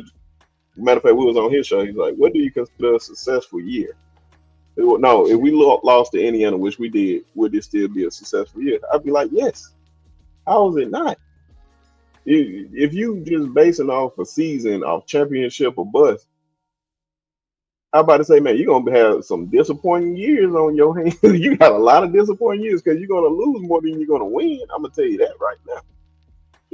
And I was just like, man, the only thing I want from Alabama, and it's plain and simple. Just make it to the playoffs every year and give me a chance to win it every year, even if we don't win it. As long as we can get in there, we ain't missing the playoffs 4 straight years. Or we missed the playoff 4 straight years, especially when it's going to be 16 teams in there. Then I won't have a problem because you give me a fighting chance that we have an opportunity to go win it all. As long as we in there, we got a fighting chance. That's a success. That's the only thing I want from them. And once we in there, we'll see how the chips fall. It's not, Stephen. It's not the fact that we're sounding defeated. No, you got to meet people where they are. Being tough. We're not saying don't be tough. That's not what we're saying. We're saying you can't do it the way that it was done when we were coming along, because that was the standard then. That's the way people did things. But if you pull that same stunt now and everything, that's not going to work. That's not going to work. It won't work. What was okay? That's not. I got you, JB. That's not going to work. What we're saying is that meet people where they are. Be you, but you can't go around just hollering at people and snapping people up. And why can't you? Because the law says you can't. You can't just go around grabbing people, Stephen. You can't do that.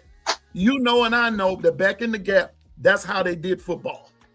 That's how it was done. That's how it was done. You can't do it like that anymore. Okay. I mean, some people do, some people don't, and everything. And it's all going to depend on if it's reported or not.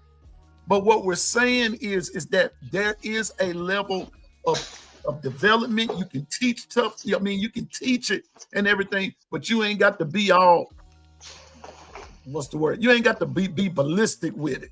You don't have to. My parents weren't ballistic with me until it was that time. But that was a different era. And like what JB and B Sharp said, we might not do our kids the same way because we want them to be better and everything. And I'm trying to be a better parent, a better grandparent. And I don't do my kids and my grandkids the way that I was done. I don't. You know. And I'm so glad you said that, man. Since we already here. And this is why I say a lot of stuff from those times. It's just everybody just think just because it's old school mean it's right. I'm about to say people think just because they got taught that way, everybody went to college, got money, nobody went to jail or nothing like that. Do you not know what the 80s was like? Do you not know what the 70s were like? Do you not know what the 60s were like? The 50s? I'm like, do you know we have history books? You do know we have these things, right? You talking about what these kids were doing. Whatever you guys think you came from, nobody is no angels around here now. Let's just get that understood real quick. No matter what area you want to come from, bro, it definitely ain't no angels in that area. I just want to put that out there. And that's it. But the whole thing, just get it back talking about football. I wish Brock was still up here, but I know Brock was some tired going to the NFL. Man. Yeah, like thank God. I'm like, did y'all not know y'all did that to Jalen Milroe last year?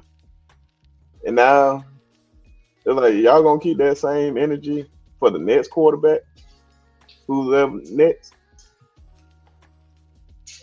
Yeah. Like you can always be like an Auburn if you. I bet you Auburn would take time. I bet you they wish they had them during the season. Like that's what I said, man. Sometimes I feel like, man, we get a little too entitled over here and just not realize like the bad years that Alabama did have when we did then, like having a John Parker Wilson and all that type stuff. Like, yeah. Shout out to John Parker, but I promise you, every quarterback since then, I would more than likely take over him. From Greg McElroy, AJ McCarron, Jalen Hurts, Tua, Bryce, Jalen, Ty, all those guys. Like we can easily be Auburn.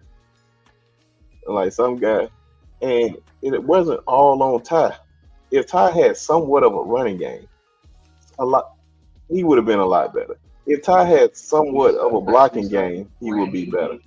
If Ty had a running back that can just block, simply block, which JB said, which JB pointed out, a running back that can just simply block, pass block. A lot of plays could have still happened, but a lot of these guys just did the Olay and let Ty get killed back there, and he got to put it all on his shoulders. So that was I said, okay, man, y'all did the same thing with Jalen. Now you doing it with Ty. Be careful now. You may do it with Keelan. You may do it with Matt. When it's not gonna be on the play. Hey, I'm just saying. I just remember the days when it wasn't good, man. That's why I said this is nothing. This is nothing to me. Of course, I want to win every game, but I'm like, bro, it could be worse now.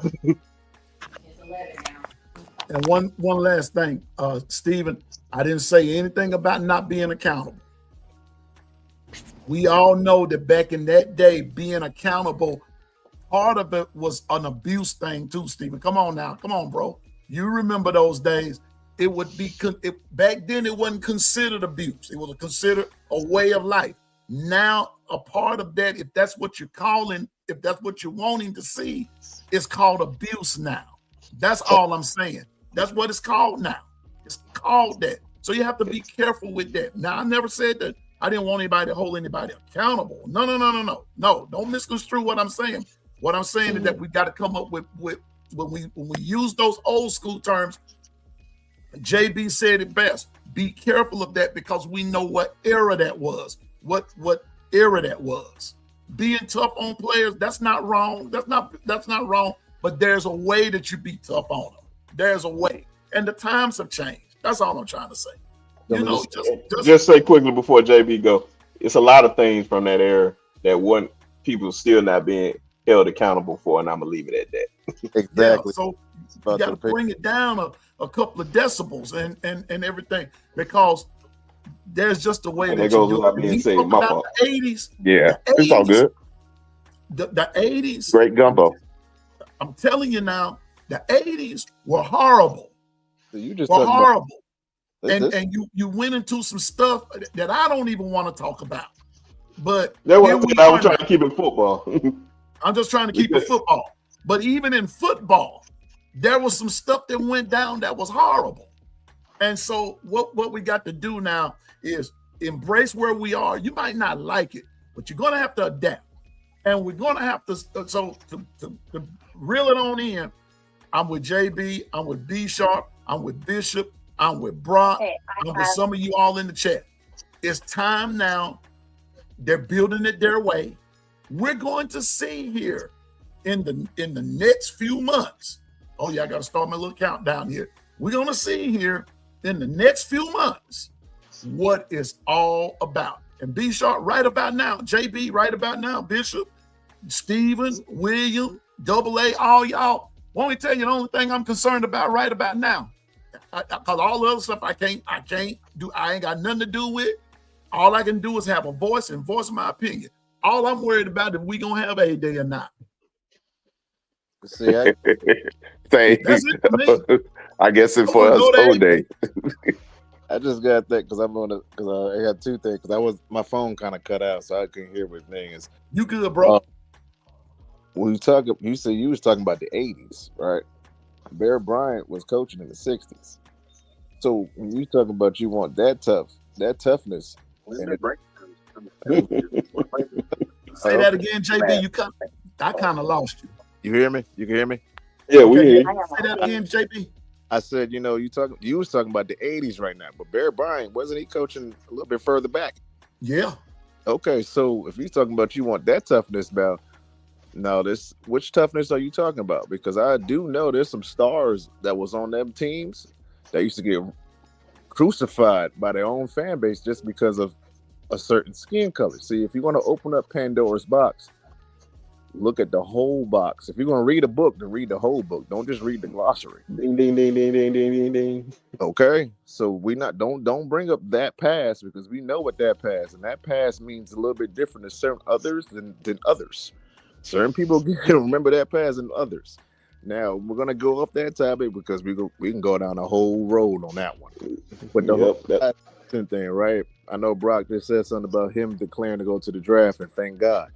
Now I got a question. So we have the two quarterbacks we have now that's currently on roster, Mac and Keelan. Who says that Kalen DeBoer don't go on the portal and get a quarterback? Then what? Are you going to stand 10 toes down on the two quarterbacks you got right now? Or are you going to look at that quarterback that's coming in that might be better and has more experience? And if they start, are you going to do that? Are you going to give that starting quarterback that same treatment that you gave the Ty?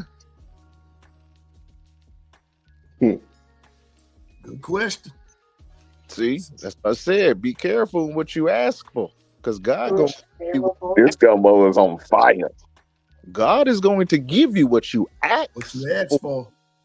And JB, Well, can I add something to that, brother? Can I add something to that right quick, Bishop, before you hop in there? God will give you what you ask for, but you gonna lose what you have sometimes. And sometimes what you lose, and that's all I got to say about that death. Sometimes what you lose. Yeah, I better chill out with all this. You're making too much sense. You're making too much sense out here. The truth hurts. Oh yes, it does. That's what I said, man. I'm glad you pointed that out, JB. That's what I said, man. I'm glad that the one thing, like, especially all four of us know what you're talking about, JB. When you speak on the 60s. That's why I'm glad you pointed that out there. That was it, man. Don't just tell the whole story. But back with Ty, man, I was it. Hey, man, just saying, we can easily be Auburn. We can easily be Auburn. If you think Auburn, you think you're mad about this. Imagine if we was living up to Auburn standards. Oh, I don't even want to think about that. What if Trinidad said? What if Trinidad? I can't know his last name. What if the quarterback from Ole Miss, Trinidad, said, Trinidad Chambliss, I want to go to Bama. Are you gonna? I just want to know. What we talking about now? Are you gonna push back those? Well, we can get him. But time out, you just said that you want Keelan to start. And how many times this year did everybody, not everybody, did a lot of folks holler, JB, put Keelan in, and forgot all about Austin Mack. Well, they're not being productive. Okay, so now you bring a guy that's productive and don't do lot of stuff. See, so now let him go. Now let him go back and not play up to have better stats than Ty. Then you're gonna be trying to wash him out too. And I see Byron in chat. Shout out to Byron. Said Matt got the height advantage, but he got to get his weight up. Yeah, man, I don't believe it. Like, man, can you just throw the football? Bryce was like 5'11". Right. That's all I'm gonna say. Can you play the game? Can you play that quarterback position? Height, no, can you just play it? I don't care if you're 5'7", 6'8", 6'5", 6'2". Can you throw the football? Can you get the football into your player's hands? And I've seen Ty do that plenty of times. Sometimes guys dropped it. Sometimes he overthrew it. But guess what? Ty still did better than what a lot of quarterbacks did. That's why I say I'm throwing a lot of shade at Auburn, because I guarantee you they would love to have Ty down there. They may not admit it, but they would love to have him down there. So you better be appreciative of what you have. And B Sharp, can I say something else right quick? Man, this Joe show, you say whatever. I'm gonna say something else. Because since we on that subject, folks was calling for Ty, because when they wasn't happy with Jalen Milroe, why is it if Jalen Milroe was so bad, why is it that Brian Kelly, Mr. Freeze, and and it was one more, they said, we glad you gone. But on the flip side of that, some of those same coaches, when Coach Saban retired, the first person they targeted was, guess who? Jalen Milroe. They wanted him to leave Bama and come to their school. He even said it, but he was loyal to Bama. Yeah. So Bama fans, be careful how you bash a player. They may not be to your liking, but they're part of the team. And maybe that's where that development, like JB talks about and Bishop talks about, that's where that development and B Sharp talks about comes in. Coach Carl, all of them talk about development, and no two people develops the same at the same rate. They don't. But all I'm saying is don't just throw them out the pasture just because they don't develop at a particular spot. Sometimes that player, that might not be his spot under your scheme. Yeah, man. My fault, Bishop. No. Let me. The truth of the matter is, understand everybody's got great input, and this is an awesome bowl of gumbo. I'm enjoying my gumbo right now. And the bottom line is, everybody that's putting in, if you see that there's so many different ingredients, before you look at everything, take a step back, because sometimes adding the different ingredients that we've been speaking of, you'll get a greater picture, so you'll slow down and realize they're just going through their fire test. And understand the poopy diaper is for a reason. It's because it's a fork in the road. You either choose to stand 10 toes down, or you flinch. Either which way, the answer is already provided, because he said we win. He knew the end from the beginning. So if he knew the end from the beginning, he's waiting on us to just trust the process. Exactly. Yeah. The only one that you said, man, with these guys, that's what I said, these guys that's in the transfer portal, I seen guys leave last year and have productive years when they weren't even productive with us. Sometimes it can just be you. It's not everybody else. Sometimes it's just you. It could be just your coaching. Maybe you need to change something, but a lot of people just don't want to have that self-evaluation, look themselves in the mirror and just be like, you know what? Maybe it is me. Maybe I need to change something. It just sometimes, that's why I said, I don't want those comments to come back and hunt Haha, because I love Haha. I know what he done for us. I think the position that he is in player development, he has the best job, and I think he's one of the best people to take that job. But making statements like that, that's fine and all. But will you hold yourself accountable if things turn out the opposite way? That's what I'm looking at. I'm like, Facts. well, what if Richard Young go off and be 1,200-yard runner, or James Smith and Quay Russaw get 10 sacks next year for wherever they go, and all this stuff. We just seen what happened with Justice Haynes just going off, and you're just like, oh, he wasn't nothing here. He wasn't productive. I just want to know. That's the only thing. Will you hold yourself accountable for those statements? Because I know folks bookmarking that right now, just for you. And then be like, you told me that this guy wasn't productive. Maybe y'all evaluation ain't up to par. Right. So hey, be sharp. Let me fertilize. Dylan Smothers, the running back you just got, started out at OU and had a family issue, so he went back to the Carolinas. At North Carolina State, he did the homework and he developed. And look what you got. He's a straight dog. I'm telling you, you got a diamond. And you just got to put something in front of him so he can go do what he do, because he know how to hit the trap door. And I believe that, man. That was one thing that I give him. That was I say, even though I question some of the stuff that they do, because everybody's not going to do nothing 100%. Let's just go ahead and keep that real. Nobody is. But I believe in the guys that they bring in because they have great evaluation skills at the same time. That's why I say it's like a double-edged sword. I question the evaluation on some guys, but I don't question because I've seen what they do with guys that are not highly rated when they come in here, even though I tell folks time after time, the second you step foot on that campus, those stars do not matter. It don't matter. Nobody cares about your little pretty little star. You got your little 5-star. Okay, look at my 5-star. Look at my wristband and all that. Nobody cares. Are you that dude or are you not? I mean, that's plain and simple. They gonna come at you because you the 5-star. Cause like, oh, you think you Mr. 5-star? Let me show you that you ain't that guy. We seeing that now with Ryan Williams. You gonna barbecue a mildew, and I just think Ryan just had a bad year. It's more mental than anything with him. Like Ryan got the talent. It's just more mental than him. Like, bro, I wish I just knew Ryan. I could just grab him, just grab him by the face.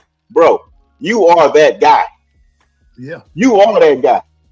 And a lot of times I feel like our coaching staff ain't put him in position to it's just like a shooter, man. You just got to see the ball go in and get your confidence up. Just throw him a little short pass here and there. Keep him in the game and all that. Build his confidence up. Man, that catch that he caught in the Indiana game, like got shellacked, held on to it. That did something with his confidence right there. Like, man, that's what I'm talking about, man. That's what I'm talking about, Ryan. Exactly. We need you, dude. Come on, man. Stop acting like you ain't that guy when you are that guy. That dude. You are who everybody says you are. But you know what, Brinsky?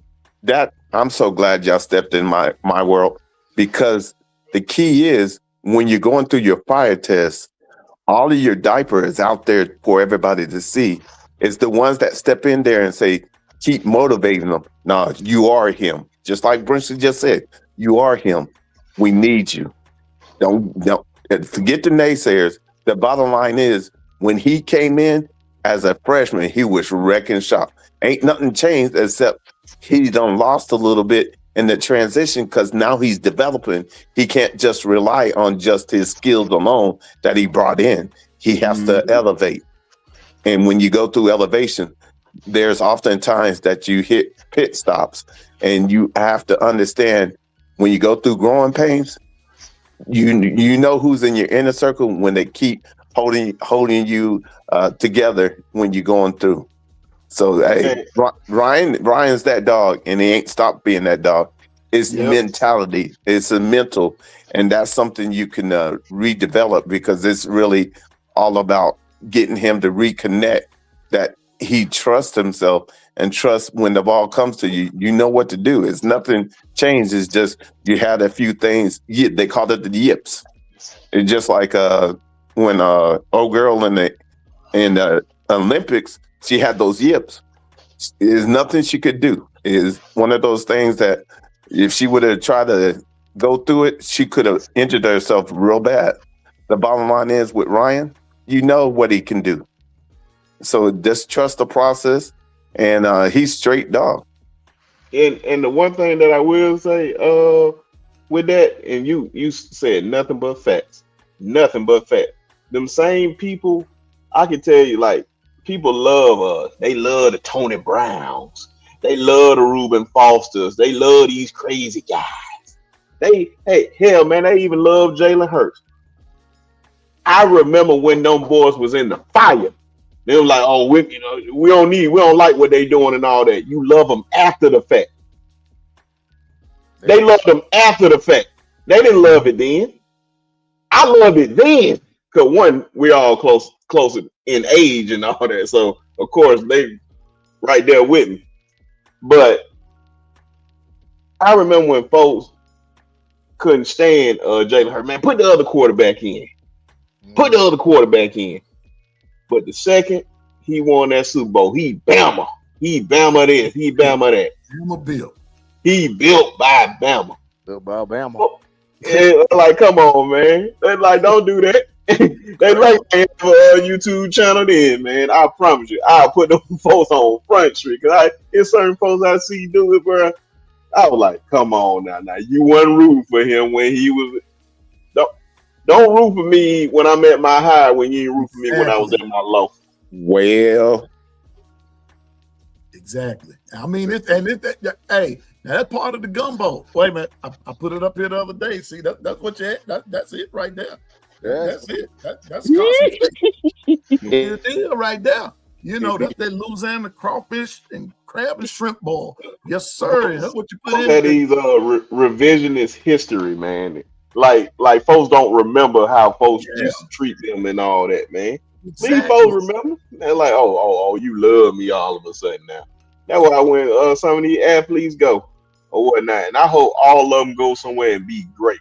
It'd be like, man, I used to love you at Alabama. Probably the main one say, yeah, get his ass up out of here. You know, it's crazy. Like you say, the 5-star thing and the stars. I'm like, man, forget all them stars, bro. I said, give me the Brandon Stokeleys. Give me the Wes Walkers. Give me the Slay Boldens. The ones that I know that I could depend on. Give me the Josh Jacobs. Give me those. The Reggie Ragland, he didn't start until his junior year, bro. People forget that. Give me Rolando McClain. Give me them dudes like that, man. Shoot, Josh Jacobs had no stars, and y'all found them in Tulsa McLean. Give me those dudes with a chip on their shoulder that they got something to prove. So we get gotta get the Cam Colemans. Don't get me wrong. I would love to have Cam Coleman. But if we ain't got no offensive line and a quarterback, what good is Cam Coleman being on the field? There you go. And the one thing, man, with Josh, one interview I would say everybody should go listen to. Shout out to Bussing with the Boys, with those guys over there. Go listen to that Josh Jacobs interview, and when the whole process of him coming to Bama, he wasn't scared of nobody, of the moment. It's just like, oh, I'm that guy. Oh, I think I'm better than those guys. I'm gonna go over here. Even when he wasn't playing. When he wasn't playing, he thought that when he was a second string, they giving him first round grades. That's why I said, imagine if there was in that time they had the transfer portal and they were like, Josh, man, we got these guys ahead of you, man. They doing more, so we just gonna tell you to go find a new home. Look what he's doing in the NFL. The same. I'll put it like this: the shiny little 5-star Damian Harris. Look how his NFL career went. That shiny little no-star that became a 3-star after he committed to Bama. Look what he doing in the NFL, and I rest my case. Them stars don't matter. If them boy got that dog in them, they got that dog in them. Go get them. Go get them, player. They didn't want the thugs, remember? They love them after the fact, JB. They love them after the fact. Now they want them thugs, though. I said, they want them now. Hey, you better look at them old Miami teams. Them old Miami teams with the Cortez Kennedy, Jerome Brown, and Michael Irvin. Great dogs. Catholics versus the convicts. It's like we forget these things. Like, okay, those were the days. But you know, like I said, man, I mean, just be careful what you say. Just be careful what you say, because it can come back to bite you. It'll come back to get you. A lot of Hall of Fame out of that convicts team. I'm just saying. But go ahead. You know, it is what it is, man. But we're gonna see in the next few months. I'm gonna start my little calendar and start my countdown, and here we go. I'm do what I did last year and everything. What's that gumbo shot? Yeah, you think you're slipping. Say what now? Remember, you supposed to show me that gumbo pot. You ate it, didn't you? Yeah. Y'all keep talking. Hold on, somebody come to my door. Yeah. Hey, question. Go ahead. My fault. No, not to cut you up, but it's like, people were certain fans are in a panic. Oh, we lost all these guys. I'm like, y'all do know that there's still another national signing day in February, right? Amen.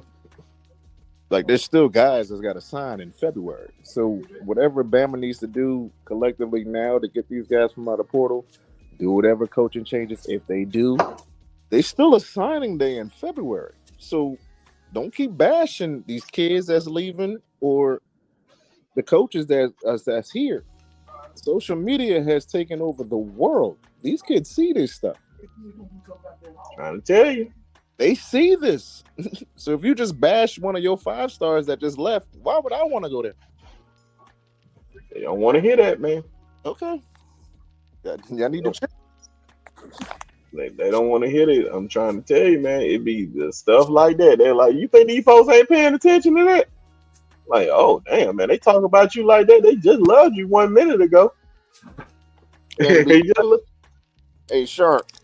Mm-hmm. And nine times out of 10, it's not the kids that saying they don't want there. It's their parents. Hey. They forget they got guardians. I'm just saying, they people forget that these kids have parents that care about their future. They have guardians, their grandmothers and everything like that, their grandfathers that actually do care about what their future is. They see this. They're going to take their insight over your fan base 100% out of the time. Like, yeah, bro, because they gonna remember, like, oh, you treated such and such like that, and yada yada. Like, oh no, hey man, especially when we them same people that we talking about right now, like parents, like my parents, my dad graduated in the '60s, my mama graduated in the early '70s.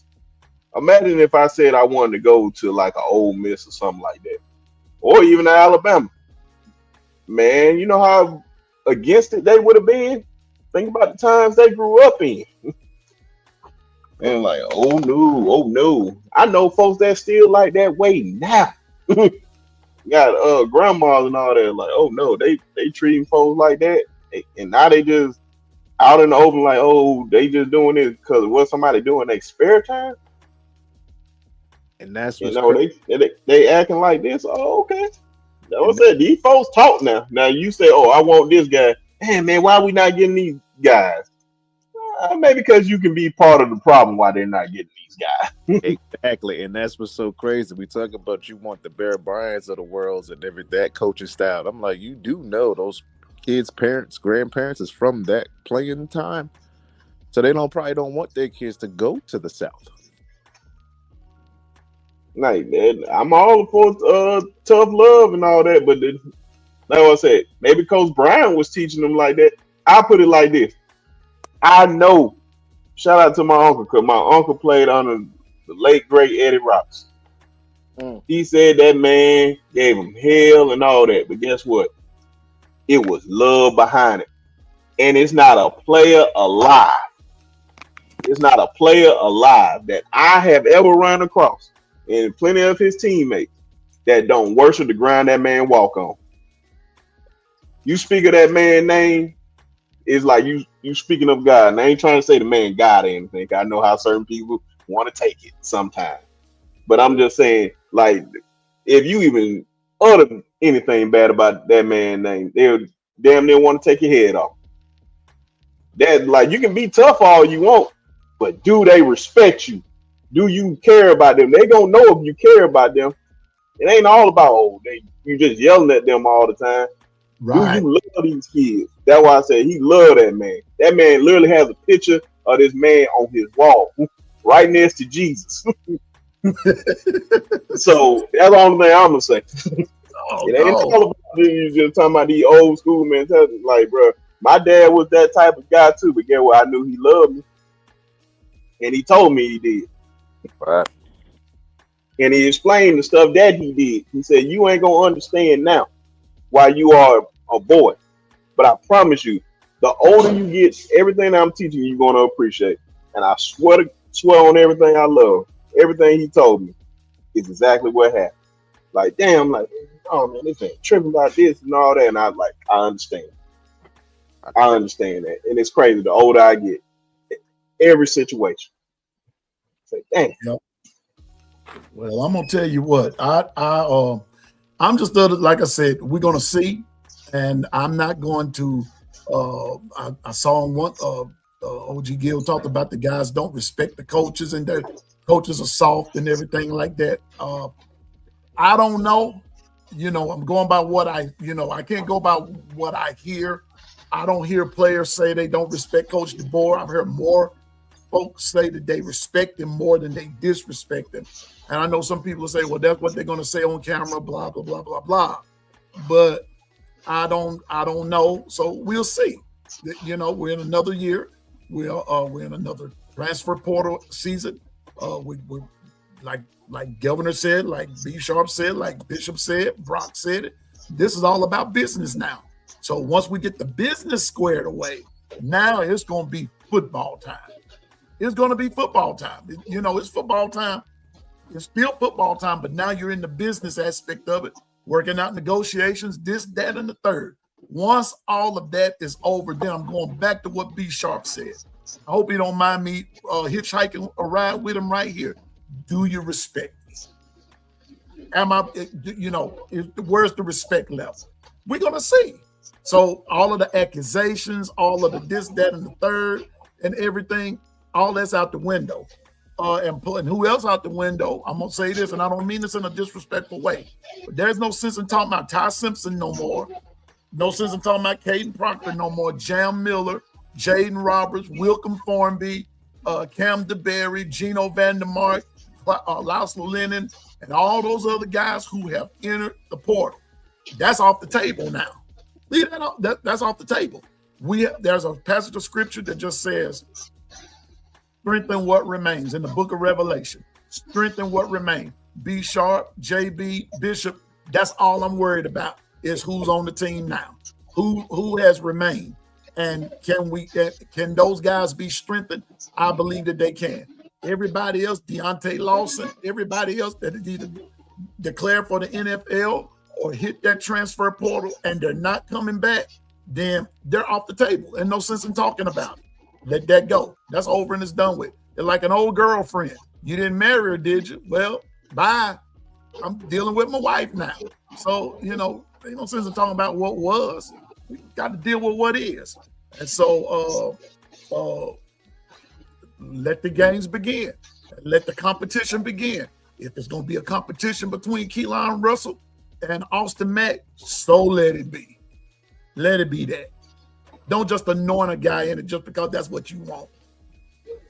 If there's going to be a competition, OG Gill, because I know you're a big AK Deer fan, and if there's going to be a competition between AK Deer, Smothers, Hill, and whomever else, let the competition begin. I think that's how you settle it. Settle it on the field.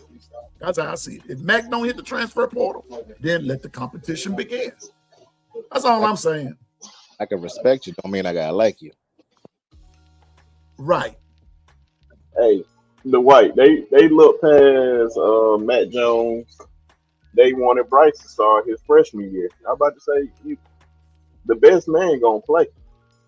The best man gonna play. The one thing that I do love about this coaching staff, if they don't care if you're a freshman or fifth year senior, if you good, you're gonna be on the best ones gonna play. Now, if Matt don't earn the job, I don't. My whole mindset, bro, I love certain guys, but if he's not playing the best right now, and this guy is, play him, play the other guy. That's it. I don't care. I just want to win. I don't care who's my starting quarterback. I don't care if he throw for 40 touchdowns. It don't matter if we don't win a national championship. I want to win every year. But I don't say it's championship or bust. Right. I don't have these crazy expectations. I just want to win. Who is the guy for the job? Who's going to get us closer to the national championship game? If it's Matt, cool. If it's Keelan, cool. But don't run from the smoke. Run toward it. Run toward it. Embrace it. Embrace the struggle. Embrace the smoke. That's all we're saying. So, but fellas, I got to get ready to get out of here. But before I go, I'm gonna give JB, B Sharp, Bishop a chance for some parting words. I'm gonna start with the governor. Well, it's always a blessing to be on here to talk to you guys about it. Just life in general. We're not just talking football. We're talking about life. If certain people actually paid attention, they actually understand what we're saying. Bama right now is in a spot where it's you have different seasons in the time. You have certain flowers that bloom during certain seasons and they just die and wither out during other seasons. That's what Bama is right now. That's just what it is. Now, in order for that plant to grow, you got to nourish it. You got to put the proper dirt down, put the proper seeding down if you want it to flourish the way you want it to flourish. And that's where we are right now. We got to find a certain seeds and a certain soils that's going to make our team go. We can't want something right away because that's not how life works. So just be patient. I know I said a lot of stuff on the Discord. Trust me, he can't say what I said on my Discord. But he can't say it on Discord because that's a different JB. But if you pay attention to what B Sharp and that podcast and Coach Sean and Jance and them, they're telling you the truth. Bishop is telling you the truth, regardless if he's an Oklahoma fan or not. He's telling you the truth. We seeing what our eyes, you buy with your eyes. You don't buy what you touch.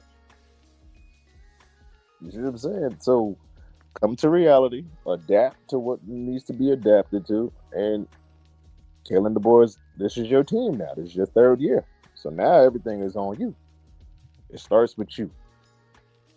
I appreciate you having me on, P. I'll be on more often. I'm always tapping in. Sharp, I can't get to your channel too much at 7 because I'm at work, but I'll be tuning in. Everybody just stay blessed, man. Y'all woke up this morning, so yeah, that should be the most important thing besides football. You woke up this morning. Just live your day, live your life, and God always got your back. Gotcha. Be sharp. Pardon words there, bro. Oh yeah, man. Appreciate y'all brothers up here. JB, trust me, man. I have newfound respect for it. I'm saying I didn't before, but it just grown even more after this episode. What's understood ain't got to be explained, especially on some of the stuff that we talking about. Just appreciate everybody, man. Just be patient and everything. And we'll just see how this scene goes. Like I said, a lot of the stuff that we talking about now, we definitely talk about tonight with Clint coming on. Clint Lamb, just in case some folks don't know. I keep saying Clint. But Clint gonna come on tonight. Definitely gonna ask him about a lot of this stuff. Even bring up what Ha statement is and all that. I said, I'm all for it. But I just want to see the production on the field. Tweets don't win games. Last time I checked. So hopefully what he's saying happens, because I don't want folks to come back at him and be like, see, you doing all this talking and all that, and you're Alabama great and all that. And I want him to still be looked at that, especially in his new role. But so everybody come check it out tonight at 6 p.m. 6 p.m. Central Time. Just come check us out. Should be fun and a highly entertaining conversation. And of course, if your feelings get hurt, we always got the hurt feelings report just in case. But appreciate y'all, Pianoman, Bishop, JB. And like JB said, man, we woke up this morning. Be blessed. Everybody have an awesome day. But before Be Sharp goes, I just want to, man, I'm proud of all my brothers. But Be Sharp, and I think with Jonathan at T-Town Media, they're going to the Senior Bowl. I'm not sure about Jance. I don't want to put, but I know this brother right here of mine, Be Sharp, is got his credentials to go to the Senior Bowl. And yes, sir. I'm thinking about coming over there, Be Sharp. I know I can't be in there in the media section, but brother, I just want you to know I'm proud. And I texted him one day. I hit him up and I told him, I said, one of these days I'm going to get there. And he spoke something positive in my life and said, you going to get there. You going to get there next year. And so I'm holding on to that because I love the pageantry of all that kind of stuff. But congratulations to my brother, B Sharp, making it happen, doing the doggone thing for podcasters. And it gives us all hope and it gives us all a chance. And little does he know, he's laying foundation, doing foundational work for those of us that's on that other end of media, and him and Jonathan. So I appreciate you, B Sharp. I really do, bro. Yeah, salute to you. Yeah, man, I appreciate that, man. I just don't believe in I don't have a jealous bone in my body, man. Like I'm super comfortable in my own skin, and anytime you can lend a hand to somebody and just help them, man, that's the best thing. We can all win together. I don't have to be the only one being here and getting all this. Like, man, we all can be there together. Yeah. Some people look at it that way. I always look at it that way. Like I said, man, I'm super comfortable in my own skin, and just appreciate y'all. And that was said, man, the channel keep growing every day, and it's gonna continue to grow. And that was said, it ain't nothing easy. Cause trust me, I questioned myself many times in the early days. But yeah, shoot, the best thing that I always had and continue to have and will always have is my confidence in myself. So definitely appreciate that. Good. Bishop, pardon the words, yes, sir. Yes, sir. Hey, I want to give Brinsley his flowers because when he met his fire test, he stand 10 toes down. And because of that, look at what his fruit is and his flowers. He's at the Senior Bowl. He's got many things going. There's a testament to the action of the story. Make sure you be willing to graze yourself when it's in that moment and realize you're not in control. And that we got a maker that already knows the end from the beginning. So trust the process. And yes, it's a poopy diaper for a moment, but it's only to test the seed that's already, the incorruptible seed that's already in you. And so with that said, hey, much love. Great gumbo today. I'm full as all get out. One. I hear you, bro. And my parting word is gonna be like this. B Sharp said something earlier, back up the street, and JB Governor said it too. You might not like a lot of different things, but you gotta learn to respect. Learn to look, continue to love. Family don't see eye to eye all the time. I know mine don't. My sister cuss me out every day, but that don't mean she don't love me.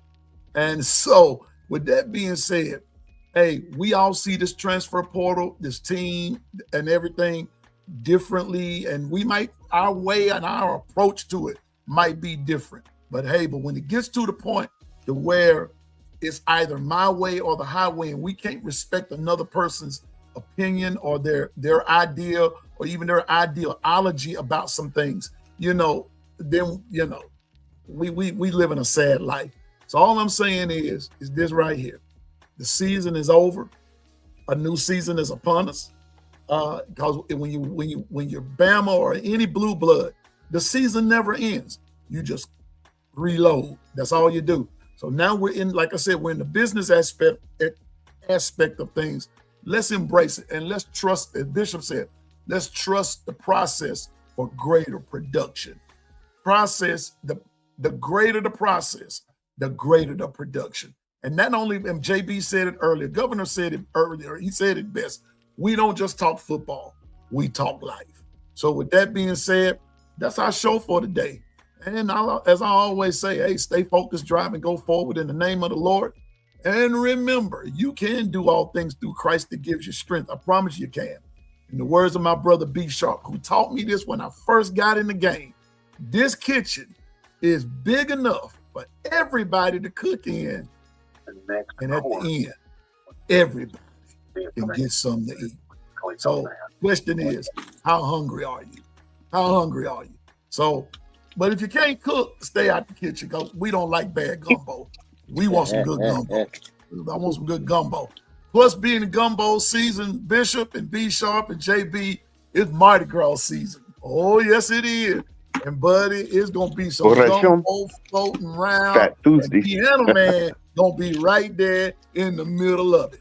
So don't y'all be surprised here in the next few weeks that I be coming to you from an unknown location. But when you see the floats passing by, you gonna know that I'm somewhere in the vicinity, and it's gonna be carnival season. So with all that being said, thank you for being with everybody in the chat. All of you all, Steve, Kids, William, Brian, Brock, Twister, all of y'all, 401k crew. Thank y'all for being a part. And let me tell you something. I don't give no shouts out to some certain folks no more, but I'll give it out to 3-Stroke Charlie because, bruh, you been a hit everywhere. You've been a hit 3-Stroke. Anyway. But anyway, y'all have a great day.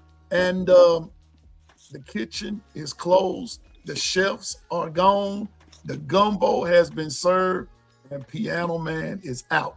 Let's not forget, 6 p.m. Central Standard Time. The Sharpshooter Sports Talk. And they gonna be bringing no mildew, but straight barbecue. It's gonna be on. All right.